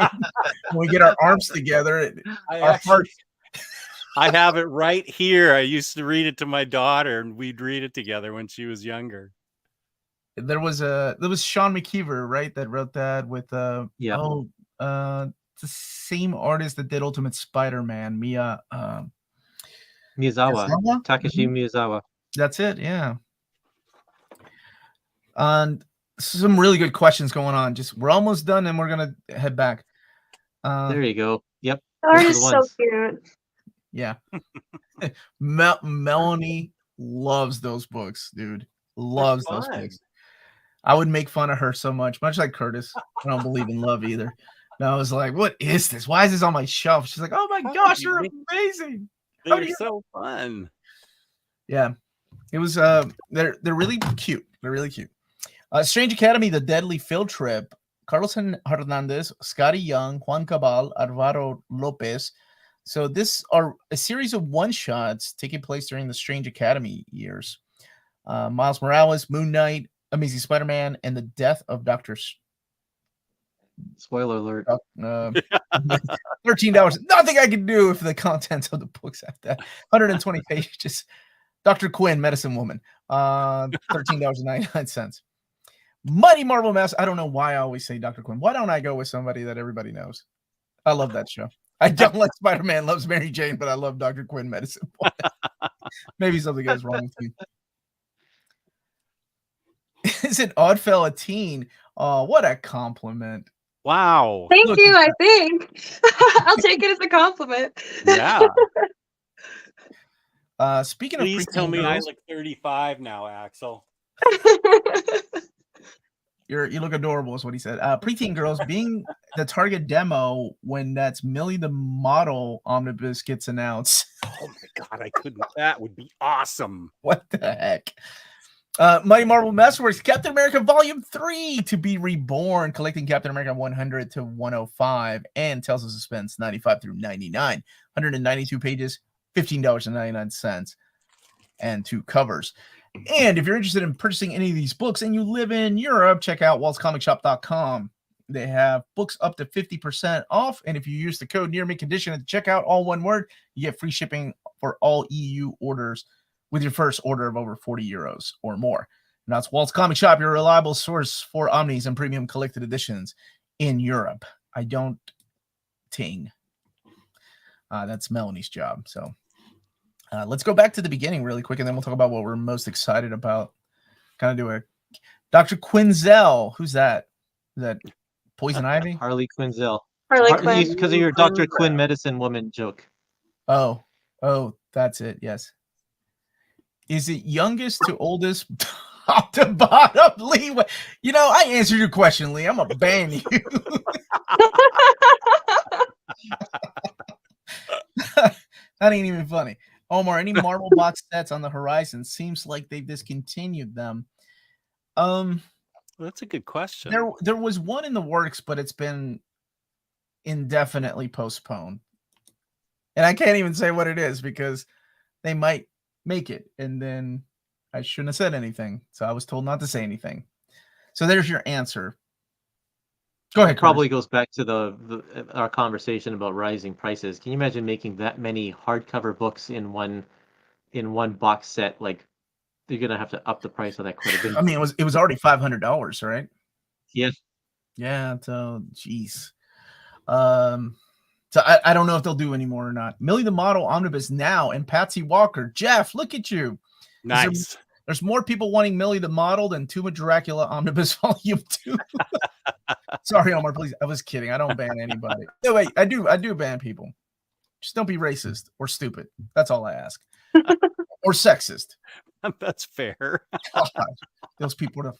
Anyway, X-Men Chuck Austin Marvel box set coming soon. You know I'm stupid enough to buy it. You put Chuck Austin and Peter Milligan's X-Men runs with Bendis, I'm in, baby. Give me that box set. It's got the X-Men on it. Rom, the original Marvel Years Omnibus Volume 2. And Curtis, I know you're asked because I get asked quite often. What are the chances of ROM coming out in an epic format? I think they're actually pretty good. Oh I my think gosh, you that are the Marvel will worst. try and release it in as many formats as possible as they can before the license expires. Hopefully, they will do it before the license expires this time. We've been burned twice now It's on like, their if you license not learn epic your collections. lesson, you have this really weird relationship where you're just like, yeah, do it again. Let's do it with ROM. We'll start Epic 1 and 2 and not get any more. Right now, they're focusing on the Omnis, and that's the what I was told is that's what they're gonna do. So, yeah. And what I tell people is, I'm sure they'll do an Epic one day, but it might go the route of Master of Kung Fu or Conan. So, if you really want the material, don't miss out on it. That's Captain America So, by Nick fool me Spencer. once, shame on me. Fool me twice, shame on you. Gonna And buy the omnibus this time. and Mark Grunwald Omnibus Volume 1. I was trying to go back to that trade that I was thinking about. Incredible Hulk by Byrne and Casey Omnibus coming out. Huge gap filler, as well as Spidey by Michelini and Bagley Omnibus. And Fantastic Four by Wade and Ringo. Hulk World War Hulk, rather. It's getting a new printing. Did the original have? How did that happen? What happened, Ødfel? How'd you get the bottom? I don't know. All right, here we go. I can't remember if the original had a direct market or not, but it does now. The Punisher Max is getting a reprint, Volume 1, and New Warriors Omnibus Volume 3, now coming out in June. And Star Wars is also coming out in June, The New Republic, which has my favorite Star Wars comics in here. And X-Force Oversized Hardcover Volume 3, as well as the Marvel Masterworks of Avengers 2, Spidey 26, Spectacular Spidey 7, Incredible Hulk 18, Immortal Thor Volume 1. Maybe that's the one. Yeah, this one's 144 pages and $29.99. That's the one that I noticed, that the price seems a little higher. Same with this Spidey one. is too, 160 pages, $29.99 for Spidey by Zeb Wells, Volume 8. And Miles Morales, Spidey Volume 2, 112 pages, $15.99. Miss Marvel, New Mutant. And this one is written by Iman Vellani and Sabir Persada. Jean Grey, Flames of Fear. Children of the Vault.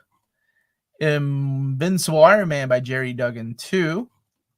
The Wedding of Tony and Dr. Quinn.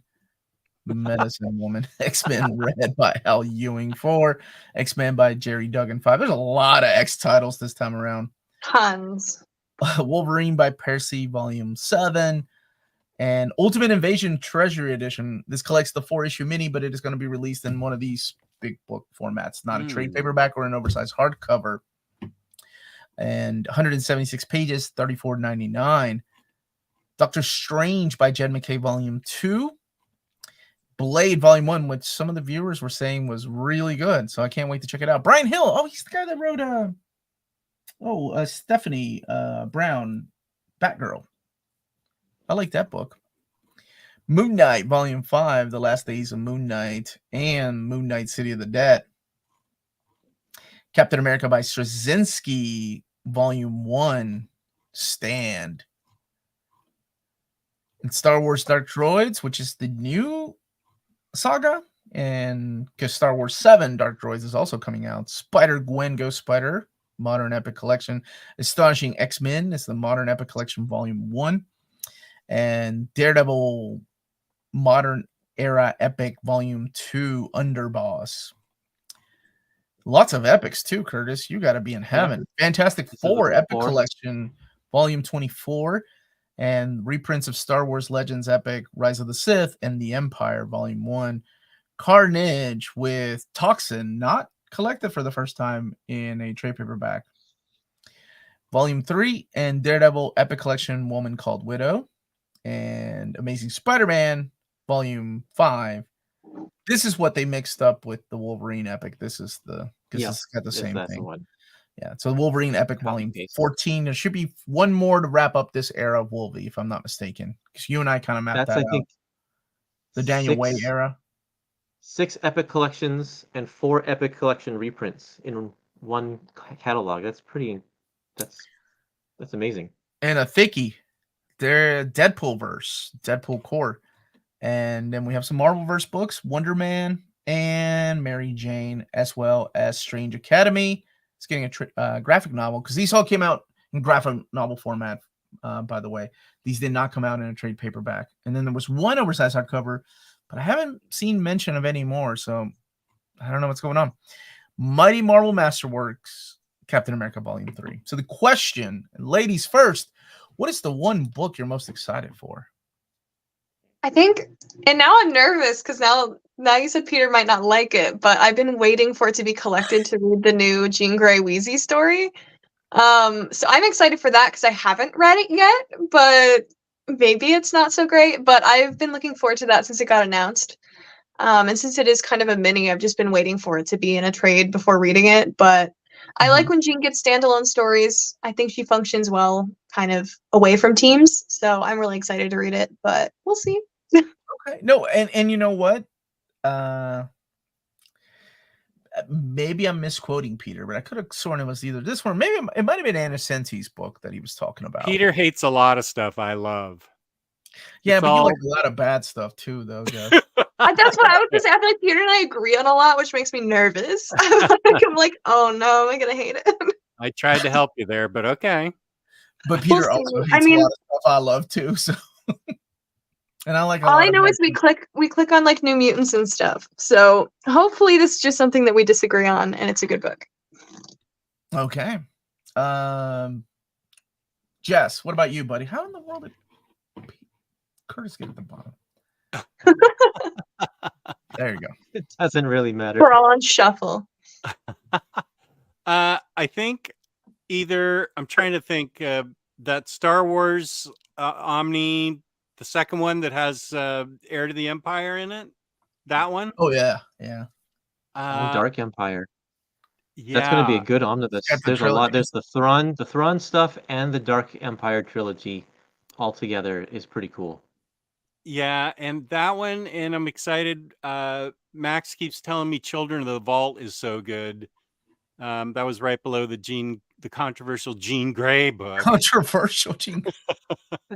So I'm excited. I'm We'll have excited a to book get. club with it. We'll all put our vote on it. On Okay, Children I of the would- Vault or Jean I would Grey? want- Which one? Jean Grey. Jean Grey I'm a- seems like it's. I'm Okay. 100% on board. I'll get that and Children of the Vault, and the Star Wars book. So I cheated. I got 3. You But chose 3. the amazing thing is that I was able to find Toxin Omar. Not that I had it. Yeah, knew where you're it right. was. I've seen your house. My Right. goodness, where did you dig that out of? All right, Curtis, what epic are you most excited for, buddy? Is it? Yeah. Definitely Fantastic Four. Yep, that's the one right there. I'm really looking forward to this. I love this era. I have it in single issues, and it'll be nice to have it complete in epics. I'm actually thinking of selling these single issues just because you never take them out of the box anymore. So this will be great. Okay. I'm also morbidly curious in the Miss Marvel story, Oh, so yeah. I'll probably check that one Yeah. out. I'm as well. morbidly Yeah. curious. Morbidly. I normally really probably curious. wouldn't have picked it up. I probably wouldn't have bought it Mhm. or read it if not for the fact that Iman Vellani Vellani, I can't pronounce her name. Iman Vellani is writing it. So, and I want to know what the writing relationship is between these two people, because I assume they've paired her with someone with some more writing experience. It's like, is this her story and he or she is filling in the dialogue, or is this a plot that she was given that she's getting help with the dialogue, or I don't know what the relationship is here. It'd be nice to know. I'm really curious, and I could be wrong, but I think this is the first time like an MCU likeness has then written their character's comic. Like J.J. Yeah, for sure. Abrams wrote Spider-Man, but he hasn't been involved in the MCU. Talk about So that. I'm kind of That was Henry Abrams, and That we was his usually son. don't speak about Oh, that. we don't speak about that one. Fair. Unless you like it, Ødfel, and that's okay. I haven't read it. I just Don't. remember it coming out. Don't. But I think this might Read be the Jean first Grey time. instead. But I'm also excited for her to be a mutant. I think Ødfel's right. I can't think of any other actor that's written a comic book of their own character. Like, does Keanu Reeves count in Berserker? Because he kind of looks like that character. No, I think He wrote John Wick. Yeah. I think there was somebody else that was the actor of a particular character and then got to write the comic. But this is a little different because this, she was a kid reading the stories, was already a fan of the comic. Yeah. That to me just melts my heart, man. I love that. Paul Dano wrote the Riddler. How was that would be really good. I'm curious how that was. Who played Daenerys in Game of Thrones? She writes Amelia Mom, but like I don't think Amelia she Clark. has a self-insert character. She wrote a graphic novel, Mother of Something. Mother or Mom or Mom, yeah. Mm-hmm. Patton Oswalt wrote MODOK. Jada Pinkett did her own comic. Is that real? Yeah, she did. It wasn't about fish, though. DeVito did a Penguin story, and DeVito and the Penguin, but that sucked. Okay. Uh-oh. So there are a handful. Okay. But I'm hyped for this. I still think this is a little different, though. Like a fan coming in from a fan perspective. Like, really cool. My choice is What do you Captain want? America. Oh, yeah. It was one of my most wanted omnis of all time, and it's finally coming out. Curtis asked how many there would be. Looking at the mapping, I think 4 would cover it, including, like I said, his miniseries and all the annuals. Oh my gosh! Finally, to have Mark Grunwald's name, and I'm not the biggest fan of creator-centric books. I think they're great until we get, the volume numbers, but it'd be nice to have those on the shelf with his name. And one day, maybe his Quasar. Although we did have Squadron Supreme, and that was all him. But it'd be really good to see that on the shelf. And then what's everybody most excited for? Let me know in the chat. Kevin Conroy did write a comic. That's right. He won didn't that win an award too? That story, if I'm not mistaken. Well, it wasn't specifically. It was about his career, though, right? It wasn't specifically a Batman. Like, he wasn't writing Batman. I haven't read it, so I don't. I think Ødfel was specifying the MCU. Which I think the closest we would get is, I think, Patton Oswalt because he had like a MODOK cartoon show, which is kind of MCU adjacent. But yeah. Gotcha. Sort of. All right, let's see what everybody is saying. I'm looking forward to Astonishing X-Men and Daredevil Modern Era epics. Star Wars New Republic, but I must find that Volume 1 because I don't want just Volume 2. Damn. I want all Star Wars Omnibus. Is that our official pluralization? That was David and his team, except without the B at the end there. It was the Omnibus. I think we still call it Omnis. Omnis, I think is the what we use. New Warriors Omnibus. I knew there were more of us. Heck yes. Captain America by Mark. You have good taste. Wolf Cap cover for me. Oh yes. I mean, I love Mike Zeck no matter what, but that wolf, oh gosh, I remember being a kid and just staring at that over and over. I'm like, oh, adamantium, man, it could cut through vibranium all day, every day. Freaking nerd. Spider-Man by Michelini and Bagley Omnibus Volume 1. And New Warriors, there's more of us. I knew there were more of us. Hey, Omar, is it too late to ask David Gabriel if they could add Ultimate Universe one-shot to the Ultimate Invasion? I haven't read those, Rob, so you can probably answer. Does it tie in together? Are they together? Is it part of the story? Captain America. Which one, Nick Spencer or Mark Grunwald? Carpet Bomb. Spider-Man Omnibus or FF Epic. Also a Tom DeFalco fan. Shazam family each wrote a short story. That's another one too. I love that. Everybody knows these things. That's cool. That's great. Yeah. FF Epic for me. Captain America and Punisher by Garth Ennis. Excited for Uncanny Volume 6. Oh, wait. Did you mean the Mutant Massacre, Kurt? Or you just want all Claremont? Ultimate Invasion Treasury Edition, Fantastic Four by Wade, Daredevil and Amazing Spider-Man Epic, New Republic 2 and Cap Grew 1. She's more like Kevin Smith, from fan to movies to comics. Love that. Yes. Mm-hmm. Although Smith never really played. Okay. He did play Jack Kirby in that horrible Daredevil movie, but it wasn't Jack Kirby, right? He was just like, what was he, a pathologist or something like that? Rom Volume 2. I don't remember. Yeah, I try not to. Only excited for Michelini and Bagley. The other Spidey symbiote content I'll get in the omnibus somewhere. Spider-Gwen. Nice. Hey, another vote for Tomb of Dragon. Don't forget to vote every year. That's why we do those. All in on that Omnibus too. There are benefits and downsides to creator-centric runs. Some creators are telling their own narrative, but that there are collections like the Dini Batman Omni that skip some solid issues. Agreed. If only we can meet halfway. FF Epic and New Warriors Omni. Oh my gosh, these New Warrior fans. That's what's up. Are y'all teasing me? Cat by Grumwald and FF Wade Ringo. Also intrigued by Miss Marvel, the New Mutant. Marvel Masterworks Captain America Volume 3 for the Romero cover. Oh, the Mighty Marvel Masterworks. Oh, yeah. My daughters love those. Daredevil Modern. Since you skipped, I'll hate again. Nothing. Oh my gosh, it's so snooty, Bar. Marvel has nothing interesting going on at the moment. DC eats them up right now with Poison Ivy alone. I really want to read that run. Oh, Poison it's so Ivy good. Is that good? That's what you're saying. It's so it's good. better than Mark Grunwald's run in Captain America. That's what Bar is saying. Okay. I don't know.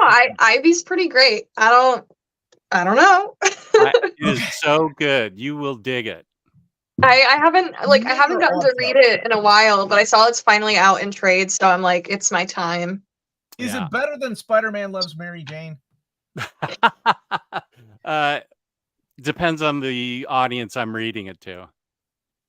I think it's a shame the Inhumans are getting shafted just because the TV show flopped. Miss Marvel was basically all they had at this point. I mean, and some of that has also to do with the cells of the Inhumans. I mean, keep in mind, 8 years ago, we had like 5, 6 Inhuman oversized hardcovers back to back that were coming out. And unfortunately, it just didn't sell as well I feel like it's all because of the Inhumans show. Because they kind of at the time when they were trying to push Inhumans, I feel like they shafted a lot of like mutant books to the side or killed off a lot of characters to push the Inhumans to prep for the show. And then the show didn't do good, and then they're just kind of like, well, maybe we should have done what we originally planned. And I think we're seeing a lot of that now. Like some of the original writers have come out and said they had wanted Miss Marvel to be a mutant, but they were pushing Inhumans when she came out. They switched around characters like Squirrel Girl to be an Inhuman. So I think what we're seeing is just kind of a reset, personally. And I'm sure the Inhumans will have their day again. Yeah. ROM Volume 2 because of FOMO. Or you can wait for the epics with Curtis. Nothing for me this time, but I got to see the adorable Omni dog. Oh my God, Jenna, please join my Discord. What? Stop getting people to join your Discord. You gotta get like a little like dog emote with sparkles now for your Discord. That's the adorable Omni dog. Okay. Teach me how to do that, and I will. Don't. Yes. ROM Volume 2. I still have that poster of Cap versus Wolverine. Bagley by Spider-Man. Does New Warriors have a unique Spidey content? If it does, I can consider that. Otherwise, skip. Yeah, totally new Spidey concept. Well, the whole thing, like, he was a member of the team, so there will be lots of content there that won't be collected in other Spider-Man collections. Well, some of it, okay. All kidding aside, some of it was collected in Clone Saga, Volume 2, but not all of it. And I think it's just the Scarlet Spidey stuff. So maybe that's what you're looking for, that type of answer. Ultimate Universe's one shot is basically issue 5. Okay, then I will ask. And I don't know if it's too late, though. But I will ask. Or maybe It might also be that if they add another issue, it'll bump the price point up to the next tier, so they might not want to do that. Curtis. That's how it works, man. No, it doesn't. I don't ever say, hey, could you bump this up and raise the price? I just ask, can you bump this up? Why would you ask to raise the price? No, you don't. I'm not asking. I'm just saying that they may not be including it because it means that the printer it'll bump the cost of the book into the next bracket according to what the printer's prices are, and so they want to keep the page count at where it is. I don't like your logic. As a complete fan, I might get that Deadpool core. I'm most excited for Grunwald, Cap, Rom 2, Michelini, and Bagley Spidey, and that Spidey Masterworks 26. Anything Fantastic Four and Thor, and some X-Men. That Spider-Man Epics completes my run of volume 1 to 9. Thank you. I'm glad you're getting it again. New Warriors 3 of Omar as they fine. I'll ask about those backup stories. I'm sure he's gonna be like, what? Just want strictly Uncanny, no New Mutants or X Factor. Oh yeah. Okay, I got you. Yeah. What? You're still gonna be waiting a while. New Mutants rule. Well, X-Men. not everybody likes, there are people that just want Claremont's X-Men. I get it. And if you want that, you will have that option. But unfortunately, Volume 5 just came out this year. Volume 6, I don't see happening for another couple of years. So you might be waiting a while. Until then, get Mutant Massacre while it's still in print. Use it as a placeholder. That's an expensive placeholder, though. New release of Fatal Attractions would be great. I would congratulate Jess for not singing his favorite phrase on the stream. I don't even want to know. I don't even want to know. If Uncanny X-Men Omnis have 3 Marvel Masterworks, would Uncanny 6 lead directly into Claremont and Lee Volume 1? Does that mean that no, Lee and Claremont 1 and 2 are going to definitely be rebranded as we know that they are. And they will not include the issues of X Factor, even though they were plotted by Lee, because they're not X-Men. Because there are people like who was it that said he only wanted X-Men books? Yeah, so there are people that like Kirk that only want X-Men books. They don't want X Factor or New Mutants. The Poison Ivy run is so good. All right, so far Right, there's Jenna. 3 right. of you that have said it's so good. So and soon Ødfel will say it too. Everything is better. Yes, I'm very excited. Omar. Okay, 4 of you. G. Willow Wilson's Poison. You guys are hyping this book Bunk up. knows what's up. Does he? He does. That's it. I'm starting an omnibus orphan issue. GoFundMe to fix an omnibus OCD. Good luck with that. Cat by Spencer Volume 2, just because I don't need the reprints. Everyone should own Fantastic Four by Wade, though. For that, canon. Oh yes. Let's not ruin that though. That's a good one. Take it back, Bar. Spider-Man is great. Yes, please fight amongst the chat. That's always good. Hopefully they'll undo. Joshua, I'll be honest with you. I can't even keep up with what the recent Scarlet Witch and Quicksilver retcon is. I just talked about the retcon that they did for the first time in what was it? The Yesterday Quest. That was like the first retcon with their origin that tied, to what probably most people know them as. But then they undid that later on, and then they redid it. And now I'll be honest, I can't even tell you who's related to who anymore. That new Scarlet Witch book is great. It is. Yeah, they don't talk about her. Other than her brother, they really don't talk about her past yet. Although the last issue in that trade paperback leads into something that I can't talk about because it is a spoiler. I'm just like, what was the point of killing her off in Trials of Magneto if not to bring her back as a mutant? Like, I'm kind of enraged. That guy who plays Black Bolt would have actually been better as an MCU Reed Richards. Shame. Spider-Man. He's great as Captain Kirk. I love him as Captain Kirk. I await the day when OmniDog starts his coup of his channel. Not gonna happen. I am far too lazy to even attempt it. What does that mean? A coup, a takeover. Yeah, but what are they talking about? Is there some behind the scenes stuff? No, I don't think it's behind the scenes. I think it's just at face value that he thinks I'm gonna try and take it over, and we all know that I'm way too lazy to even Take attempt it. take over what? Captain, Take over my channel? You want to take Your over my channel? channel. Oh my gosh, dude! Look, Jess, No, you can have it for two I'm weeks. saying you can have it for 2 weeks, and then you can see. I don't want it for one day. You do too much editing in one day for me to want to do it. No, Okay, look, I don't want 90,000 subscribers. We'll do an image thing where we'll switch, right? I'll be on OmniDog's vault for 24 hours, and then you're on Near Mint Condition for 24 hours. And then our That's viewers will be actually a confused. great idea. I'll be doing nothing but wholesome shows on your channel, live streams that have nothing to do with comics at all. And I'll go on your channel and just botch up all these Marvel announcements. But you know about Toxin, so you got that right. I 24-hour Toxin live read stream. Just read every page out loud. I don't have many X-related Omnis. There's so many. So I love when a series like Phoenix Omnibus comes with stories from many X titles. Yeah, it's crazy that those particular Omnis have a huge following. Like I see people in the comments like, who wants these?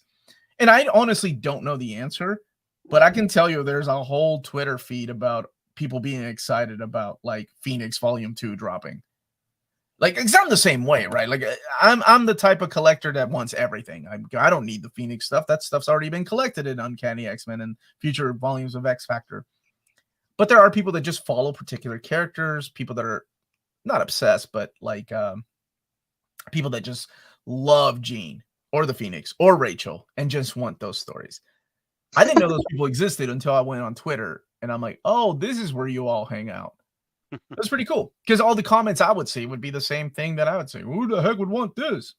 And I said the same thing, but apparently lots of people. So that's why they made a volume 2 and probably a volume 3 that might be announced soon. OmniDog has loyal minions in his Discord. Yeah. Army building over here. Is that what you're doing? Just wait till Ødfel teaches me how to sparkle up my avatar, man.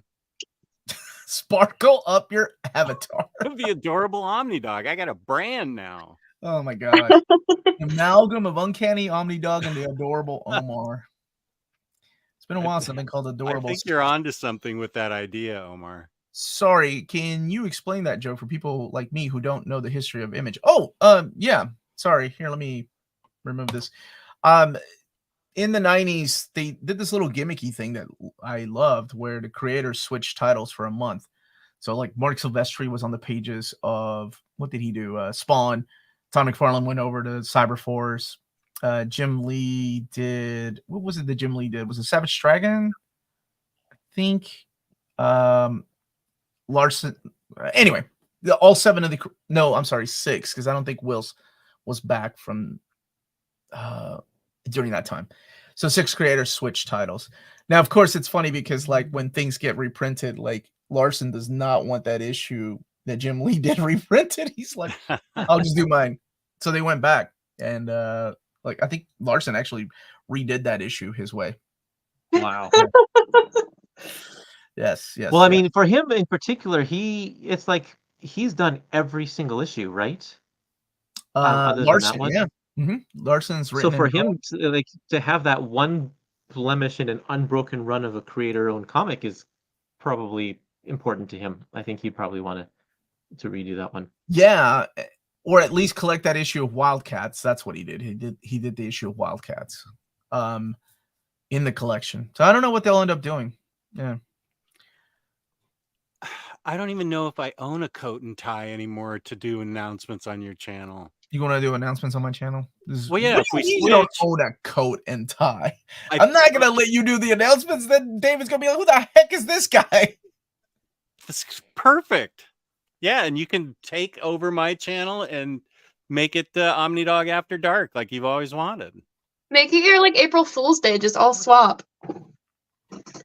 That's a great idea. So here's something, and I'm being serious. Like I thought about doing some stupid joke 2 years ago where I was going to talk about how CGC is now going to start grading Omnis, put them in plastic cases and grading them. And I even had a mock-up of what it would look like. But then I thought, I have a lot of viewers who have no idea what April Fool's is, and they would be so confused. Just And sharing it around like.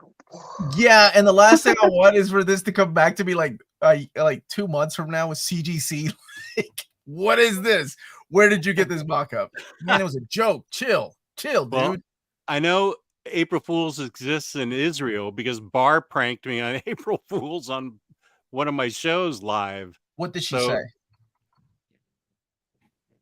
What'd she say? Yeah, what'd she say?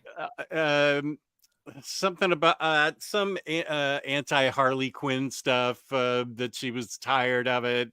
And then Kristen was on the channel, and I can't get Kristen to read any Superman. And Kristen freaking broke my heart. She started saying, "Hey, I read Superman for All Seasons and Superman Birthright," and got me all excited. I'm like, "This is the greatest day!" And they both just put the hammer on the unbelievably gullible Omni Dog, and it was April Fool's. I don't pay attention to April Fool's. I'm not in middle school anymore. I don't know April 1st. So yeah, it exists in Israel and in Kentucky, which is where Kristen's from. It is true. It is. I used to be really good at it. I would fool my friends into the stupidest things. But yeah, I thought about that, and I'm like, I don't know. Another Fiona Staples situation. Yeah, we don't talk about that. That was my apology tour of 2020. Was a podcast that Brian came on and Fiona Staples. $25 to grade a 1,200 page book at 9.8. That's a heavy slap. That's a brick. Bark, you mess with Jess that way. Oh, yeah, I'm super gullible. That's my buddy Tina, TikTok Tina. White Cat cosplay? Yeah. Hey, TikTok Tina. My friend. Is Wolverine Volume 6 gonna be all no-nos Wolverine? How are those stories? Yeah, Curtis, how are those stories? They it goes into some really weird places in those years.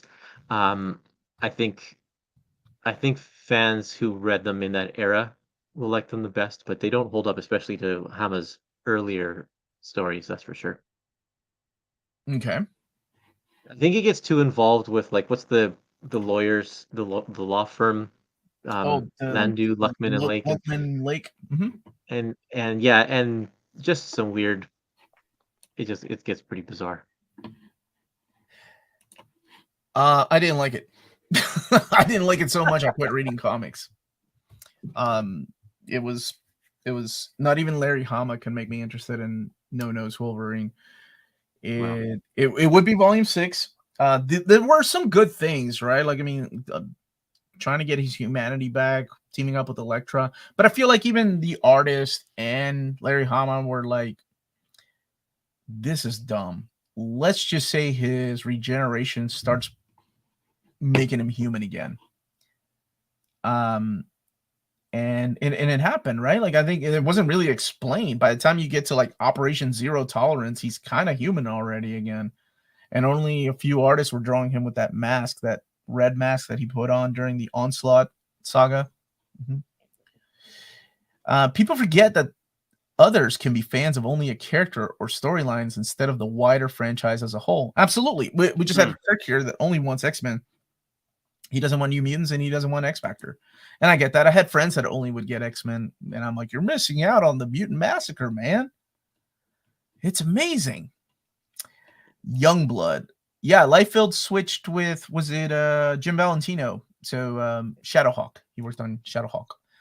Pretending to be reading Superman. Could you imagine somebody's April Fool's joke being to trick you into thinking they share your passion? Jesus Christ. That is really mean. Can you rank the Wolverine writers? Oh my gosh. Yeah, this is easy. Greg Rucka, Frank Terry, Eric Larson, in that order. Larson had good ideas. Execution just wasn't that great. Terry got a little edgy, but honestly, I'm a big fan of this. The Return of Weapon X story. Like, I was a big fan of Weapon X. Not a lot of people talk about that. It's solid. Doesn't even have Wolverines. Like, Wolverine was forced into the series later on because sells, right? But Greg Rucka does a really good job, and I love the way Derek Robertson drew Wolverine, and it broke his heart when at that time he was asked by editors to draw Wolverine to look more like Hugh Jackman because they were trying to, sync that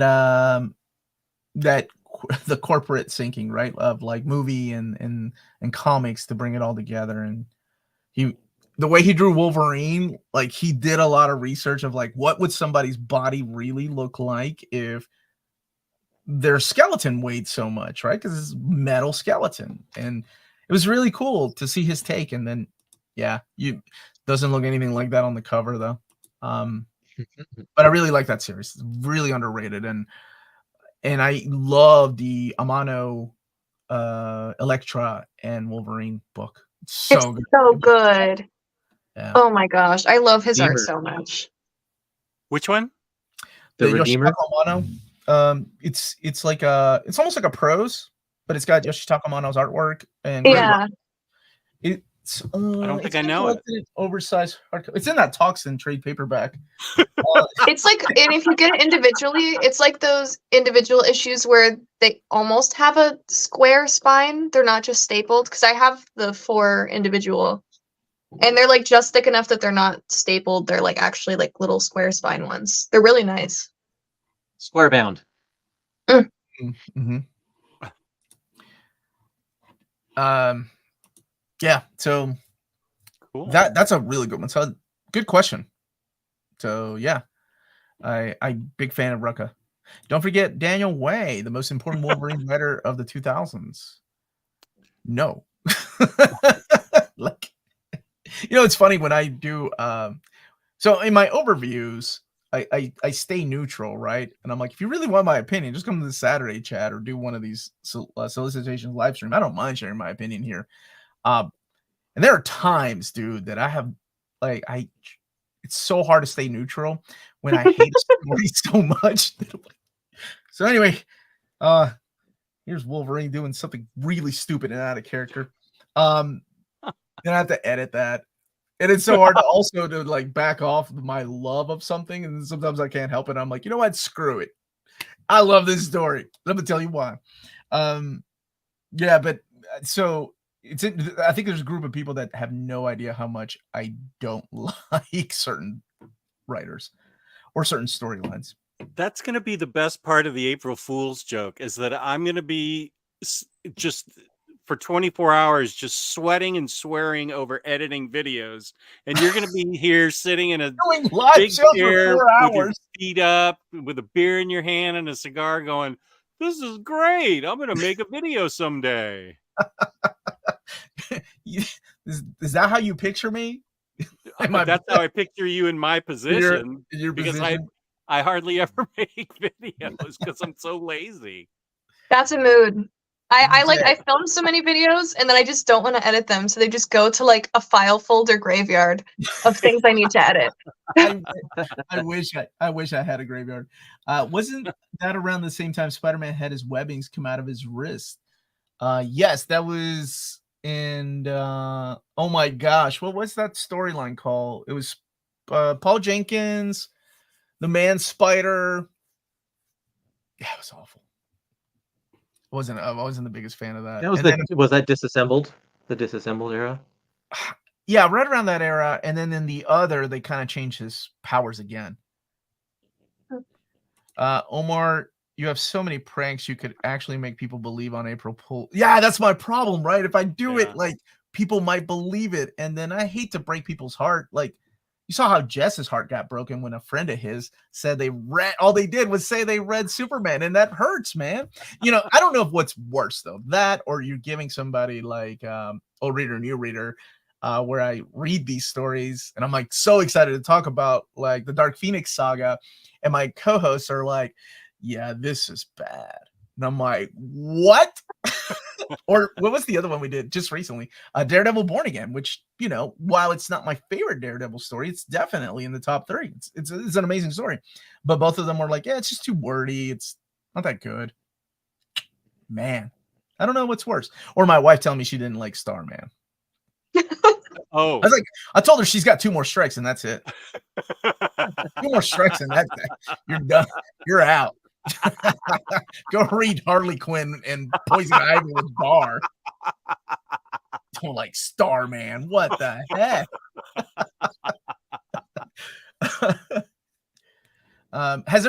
Has there ever been stories that you guys hold so near and dear to your heart that when somebody reads it, you're almost like offended, like you were, like you wrote it yourself? That and when they're like, "Man, this story was bad, Curtis or Ødfel. Like, what were you thinking, lending me this book?" I want to say that's how I feel about Spice and Wolf, but at the end of the day, I'm the first one to roast it and be like, listen, I know it's medieval economics for the first like 3/4 of the book, but you got to get through it, okay? It's the best. I love So, like, that I you wanna- love Spice and Wolf. I forgot that about you. That's Like, one of my feel-good anime. I've never read the book though. It's I personally think the manga is skippable, but the light novel is good. So because they also didn't finish the manga, so if you're gonna read something, read the light novels that are actually complete. But like it's so good and it's a comfort watch, and like it's fall, so I'm about to watch the anime again. But I'm also like, I can't even defend it. They talk about coins for like 3 hours. And so it's one of those feel good. I don't care. It's so Yeah, good. I love it. I love it so much too. What about you, Curtis? Has there ever been a story like that you lend a friend or even like your wife? I don't know if she reads your stuff that you recommend, but like So we mentioned earlier that I'm a Tezuka fan, and I lent. There's a comic shop owner that I'm friends with in town, and he's like, I've never read any of that, so I lent him a few books, and he returned them as like, I just didn't get this at all. Wait, what did you lend him? Wow. I lent him some books by Tezuka, the Astro Boy guy, and I tried to pick some of like the more mature stuff, not the kid fare like Astro Boy. Blackjack? Did you learn about Blackjack? To me is his best thing. Blackjack and Apollo Song and MW and stuff like that, and it's like, oh, those are definitely this is adult. not for me. Oh man, yeah, like there are certain things I don't care, whatever. It's not for everybody, right? Like I understand, but then there are certain stories that I'm like, how can you not feel the way that it makes me feel? Like I take offense, right? Not that many, and honestly, not that many X-Men, with the exception of maybe like God Loves, Man Kills. That one I take like personal. Dark Phoenix, I get it. What about you, Jess? You ever lend a friend something and they're like, "Man, this sucked. This was awful." Or besides Kristen, who does not want to read any Superman. I'm surprised you think you don't know me that well that you would think I would lend a book to somebody that is absolutely not the way I would behave. Yeah, I feel like I am really high on Black Cat by Jed McKay. Yeah, solid book. And I've been singing its praises ever since it came out in trade paperback over the past couple of years. I've made 2 or 3 videos on how great I think it is. And it sort of sets you up to get knocked down if somebody doesn't dig it, because people's tastes are different. But in this case, I'm like, no, people's tastes aren't different. You have to like this book. And when they don't, I'm like, how can you not like this book? It's freaking Jed McKay. This is the book that led him to, he's going to write Spider-Man someday. He's so great. So yeah, I would say Black Cat's the one I would take most personally right now. Actually, I'll be honest with you. A couple of, I think it was the Omnibus celebration. You and I were doing a video, and I don't think I realized this at the time. You mentioned not liking Alan Moore's Killing Joke, and I almost took offense, like, what? How? And I didn't know that about you. And it was like finding out, like, I didn't know that about you. I didn't know that about you, Jess. Well, you don't know I me don't know that if we can be well. friends. That I'd loan books out, first of all. Killing Joke has evolved. That's something that I enjoyed in the beginning. And then the more I read it, the less I dig it. There's just a lot of things that personally bother me in it. So that's a personal taste thing, and maybe how I've evolved as a reader. There's a lot. You don't have to explain yourself now. I was just using that as an example. Like I didn't realize how much I liked it until you said something, and I'm like, really? How dare you? Why I'd never. I don't think why I never. I didn't know you grab liked my killing chest and jokes everything. that much. I don't know you at all. I thought beg we your were pardon. How friends. dare you, sir? That's like something Lars would say. Oh, where is Lars? I'm I sure don't there's been know. plenty of Doctor Who episodes he's recommended to people, and they're like, "This is trash. This is almost as good as Explorers," which is a kind of a ripoff of Doctor Who. If y'all remember, I don't think I knew you. Bill you and Ted's liked- Excellent Adventure. I don't think I knew you. I don't think I knew you liked Killing Joke that much Well, I don't think I realized it either. until I attacked it. Until you, well, not just you. I think it just happens through time.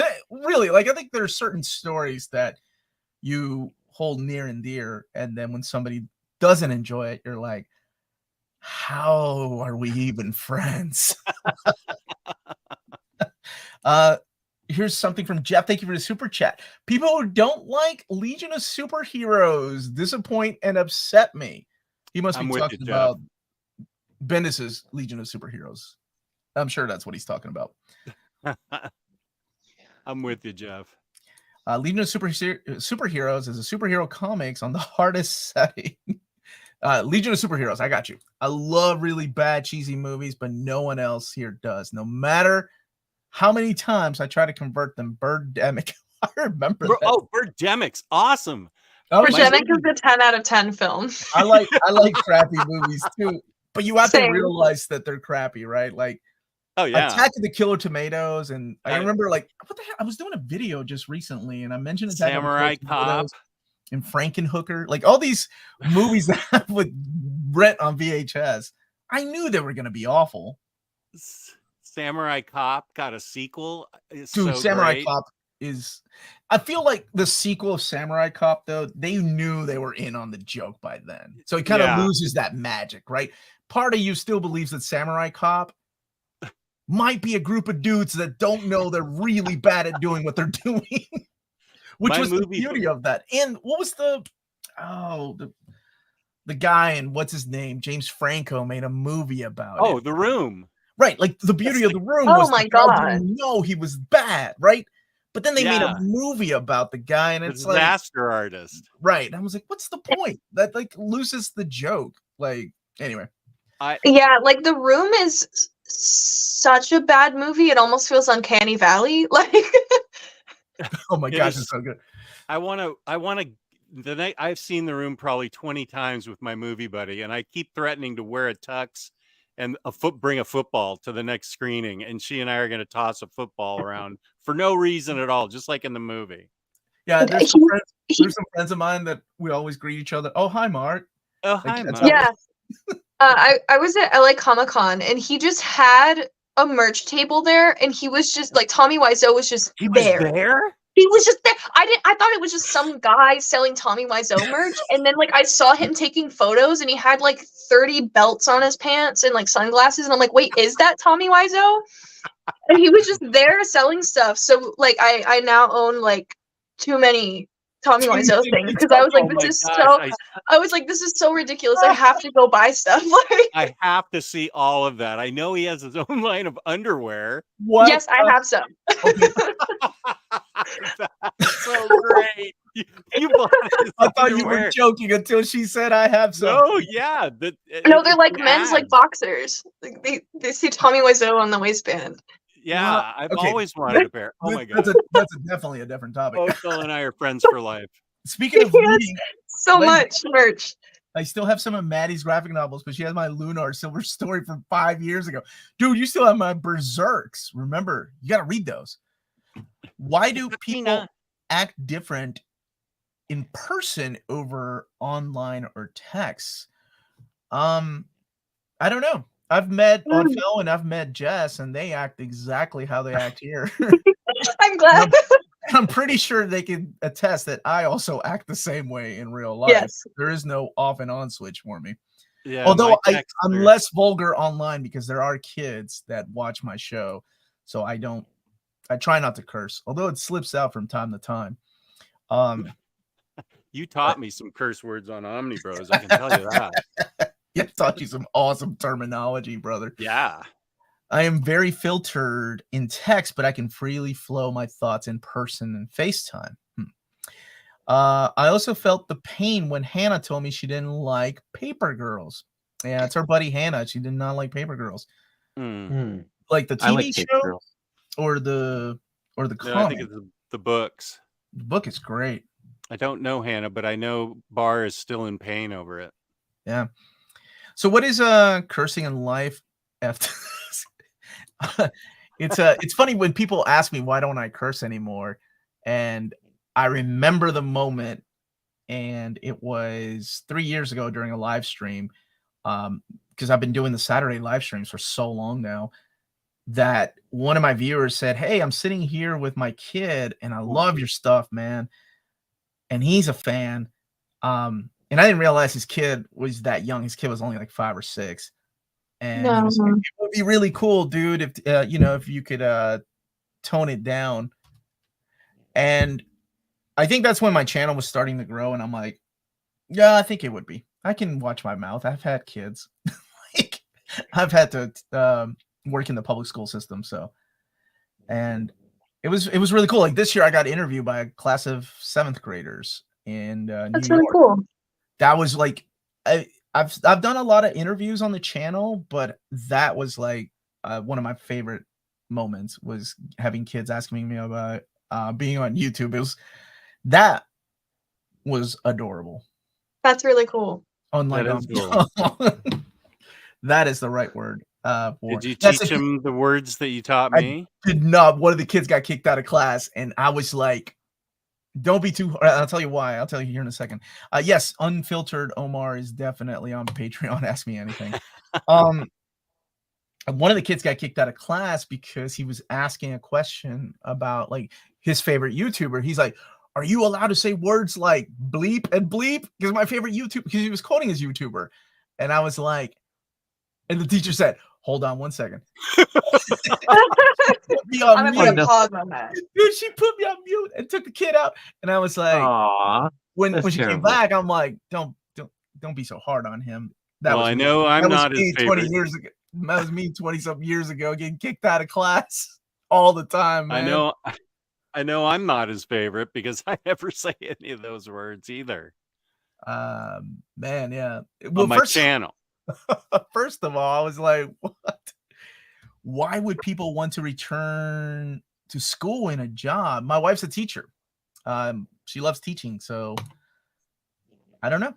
Influence the next generation, or yeah, there's definitely a calling. It's not for everybody, that's for sure. It's a lot of patience.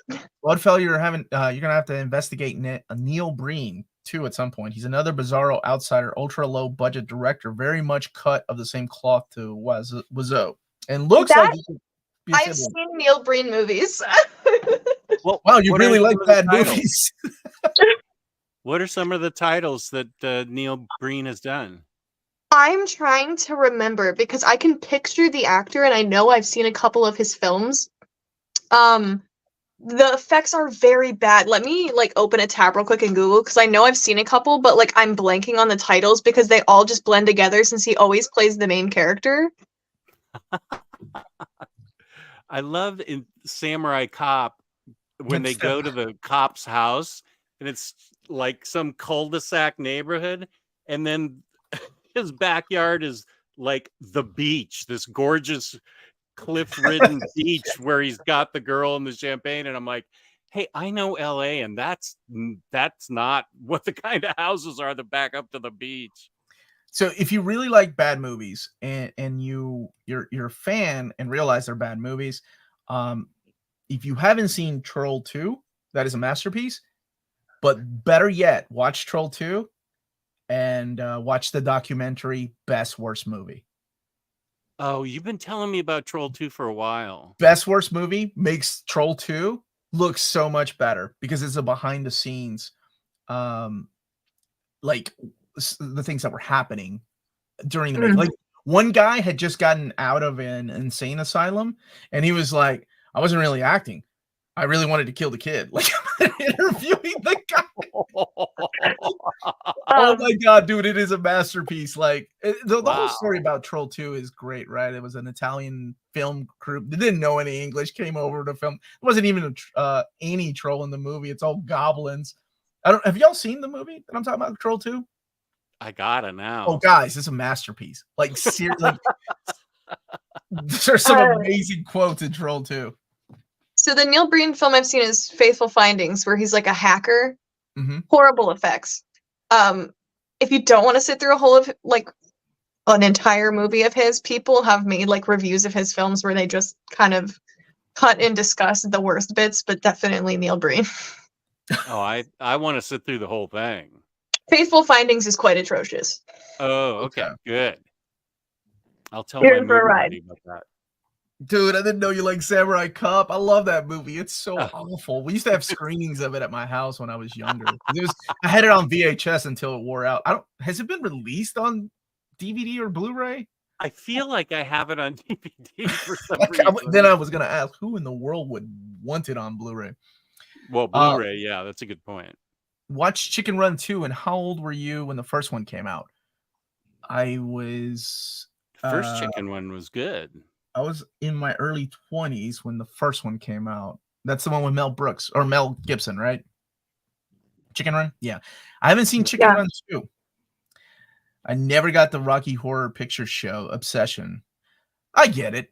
Catchy tunes, man. Wait, Definitely I just looked. classic.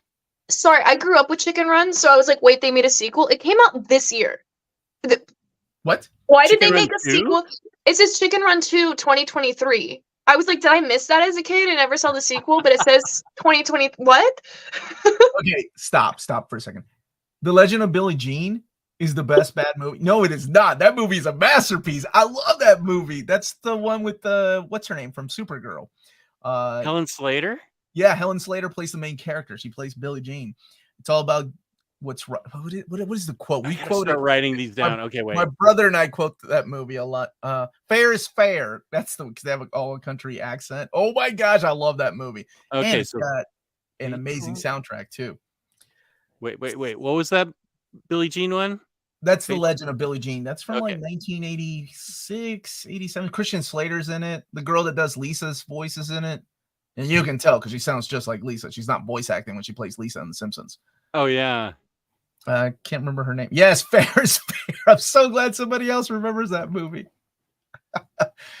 My brother-in-law made a movie called A Cadaver Christmas, which is a zombie movie that takes place at Christmas time. And he's the main character. He plays a janitor and has to defend himself against the zombie horde. So you should check that one out. Now, is this a bad movie? Or yep, it's a low budget cheesy movie for sure. Okay. I don't know if it's as bad as it's not purposely as bad as some movies, and it's not bad. I don't know. You'll have to watch it and see. Did he honestly? I don't know. Did he honestly think he was making a good movie? No, I think that he honestly knew that he didn't have the budget or resources to make a blockbuster, so he knows that it has its limitations. He's proud of it for sure. Tina, what are you doing? Are you working? Come over. I need to put a shelf together. Let me tell you guys something. You need to get you a friend like Tina. Really short, because she fits right into my Detolf, so she makes it so much easier to go into the Detolf and screw all the pieces. Those are so hard to make. They're a pain in the butt, man.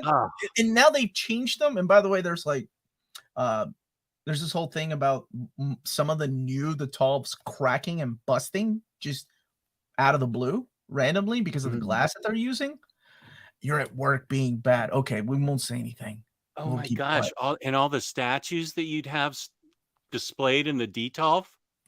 Yeah, so people are worried about the weight because they've. One thing I did notice in the new Detolfs, like they have changed the weight. I think it used to be 12 pounds and now it's like 8. So they are like made with different Red Letter Media reviews. So really, really bad movies. Tina, he just called you tiny and basically admitted he's using you. Wow, Bart. She's trying to start Golly, something. I want to know a list of people the bar has canceled successfully. Dead Alive, that's a good one. The early Peter, he also did Meet the Feebles. Did you ever watch that one? The Peter Jackson movie. It's about, it's like adult. Oh wait, Curtis is a big fan of Muppets. It's like adult versions of the Muppets with Nice. sexual content and language. Meet the Feebles. Meet the Feebles. Yeah, it's okay. 8 pounds. That's for little figures. Yes. He's my friend. He gets a pass for now. Ha! You should hear some of the things Tina says when she's drinking. She puts me to shame. She's the best. Curtis, will there be an after party? Lots of epics. We haven't announced any, but Curtis, you have after parties? Not today. No, I got to do some work today. Oh, Curtis, this is work. You talking about? This is your work. This is my free time. This is your free time. Oh man, I'm taking so much of your free time. Okay, we'll take a couple more questions and call it a day then, because this has been a lot of fun. I just love catching up with my friends. Where can be found the Epic Collection calendar for upcoming books? Curtis, do you put one out? I know I put it on our social media, but then the dates are constantly changing. Do you keep an updated list anymore? If you go to the Facebook group on Facebook, search for Epic Collection, then you'll join our group, and I have pinned to the top page a post that has all of the upcoming dates that our friend Philip, he puts together a list every single week and tracks date changes and that kind of stuff. So it's all up to date and always accurate. You're getting some love over here, Ødfel. Is that a little frog on your hat? I was in the middle of typing back to them, so I can just show it off. I keep doing it backwards because it's mirrored. Hold on, I'm just gonna. Well, it's frogs. They're singing. It's very cute. And Ødfel, I forgot to tell. I was gonna text you and say, when I was watching One Piece, I'm like, oh my gosh, how have you not cosplayed Nami? I get rid. So you don't that's even the thing. need a wig. You don't even need a wig. So like every time I put up like a little thing on Instagram and I'm like, what should I cosplay? Like 3 people are like Nami, and I've never seen One Piece. So then when I saw like the actress they picked and her haircut, I'm like, it's time to watch this movie and maybe cosplay Nami because I wouldn't have to get a wig. You don't need a So, wig. Seriously. Yeah, I've got the little mullet and everything, so it would be great. But it's finally my time with this live action instead of watching thousands of episodes to catch up. Yeah, watch the TV show. It's great. I'm sure. Oh, is it a TV show? Yeah, it's 10. It's on 8 Netflix? episodes. Yeah, Netflix, 8 episodes. Seriously, it's great. Oh, Like, nice. Yeah, I thought it was just like a 2-hour-long movie. That's even better. Fantastic. Nope, you can binge it and watch it. Also, not a question, but a reminder. Omar, Curtis, I want to see your mapping for Venom Modern Era 1 and 3. 1 through 3. I never rest. Did Will they it start with include 4? toxin? Stop rubbing the one thing in our faces. I found it, man. It's a big Jess deal. can be Luke, you are a fan of the symbiotes. How do you not have Venom Omnibus Volume 2, Jess? Curtis, did you also find your Toxin trade paperback? I need to find. No, I think it was. Yeah, it's Volume 4 and Volume 5 are the Venom Epic Collections. So those are the ones by Rick Remender and Colin Bunn, right? Right. Now I haven't forgotten because Ødfel and I need to come back to Map My Ex with our buddy Peter, and I talked to Riley about this, and he was like, "Yeah, man, that would be cool." But also, the Evergreen list that we were gonna do a video last time. So that's right. Everybody come in with like what I say, like 5 Evergreens from Marvel Comics. I think it was 10, and Peter M was saying we'd do it like a battle. Yeah. Like yeah. I think 5 would be good because if there's we'll invite Lars and 6 of us coming in with 5 books that Marvel should always keep in print and why, and then at the end we have a list of 10. So that would be good. Do you like a bracket almost where we like? Yeah. I'll have Curtis can make it look pretty. He's really good with graphics. Sure. Awesome.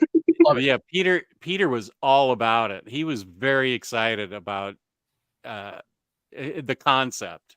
He had it all in his head. Gonna be on the Evergreen list. It is now. It's coming back to stay. Out of print, man. Now, keep in mind, this isn't our favorite stories. It's stories that Marvel should keep in print. Yes. Which makes it really hard. But it's a good thing they've already chosen Civil War, so I don't have to. I'm ready with my list because I know the books that I was constantly frustrated and baffled how they were out of stock constantly from working at a comic shop. That's right. Good, yeah.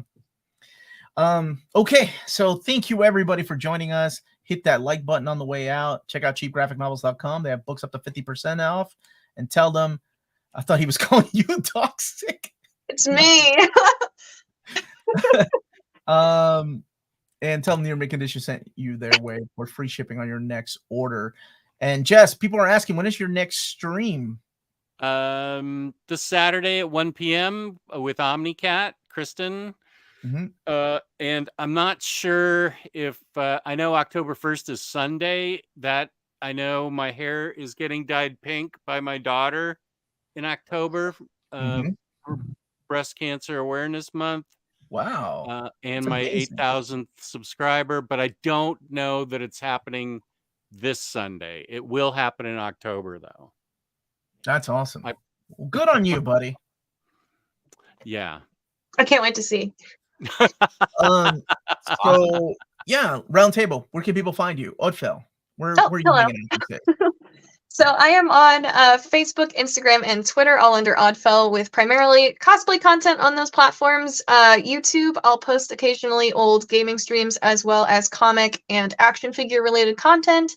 And then I'm also on TikTok as Ødfel as well, and Twitch Tuesdays and Thursdays. I'm streaming games. We're gonna do Romancevania for Halloween in October. So. Oh, I forgot about that game. Tina, you still here? We were talking about that game. It's so fun. I haven't gotten to fully play it, so I'm excited to like go through it on stream and have people help me make decisions. It'll be fun. Okay. Jess, where can people find you, buddy? On YouTube, OmniDogs Vault. On Instagram, OmniDogs_Vault. And I have a Discord that Cycle Cleveland made for me, and I visit there. OmniDogs Discord. James has put the address in the chat. The address, the link in the chat. Oh, this one here. This one here. There you go. No, that's mine. That's Curtis's, but that's good enough. Yeah, go to Curtis's Discord. I'm sure it's good. There we go. And then I'm on Omnibros Mondays and Wednesday nights. There you go. And what about you, Curtis? Last but not least. Well, you can find me at Epic Collection Speculation, Discussion, Admiration, and Obsession Facebook group. There's the link there. And that's kind of where I hang out most. And otherwise, I'm all over the place. Facebook, Instagram, Twitter, TikTok, all those places. So just search my name. I'm sure you'll find me. And you're doing stuff for better or for worse. And you're still doing Clover Press stuff, right? Which is really cool. Yeah, I'm working with Clover Press, and we're doing a bunch of really cool stuff. And related to this group, we're publishing some Marvel art books. We've got the license to publish characters, Marvel characters and such. So we're working with a bunch of great artists. We have David Mack and Alex Malev and David Nakayama, who's going to be on your show, Omar, on Monday. Yes. Oh, I'm so jealous. Really I won't watch, but I'm jealous. You better watch, Jess. Don't forget to hit that like button too on the way out, Jess. Just you. And I am here every day, including later on today, where my daughter and I are doing an overview of the Chainsaw Man box set that just came out. We just got it in, and she was really excited to do a video with me. So that makes me happy that she still likes doing those. 14 years old, man, and she has a boyfriend. Not digging this at all. Not digging this at all. Wow. Yeah, I'm not. I don't like this change, man. I don't like that at all either. She's a good kid, and I just Anyway, I can gripe about that afterwards. Everybody, thank you so much for watching. Hit that like button on the way out. Hondo Lorian just missed it. Go watch the recap. Hondo. Good guy there. Stay healthy and safe, everyone. Much love. Peace and love.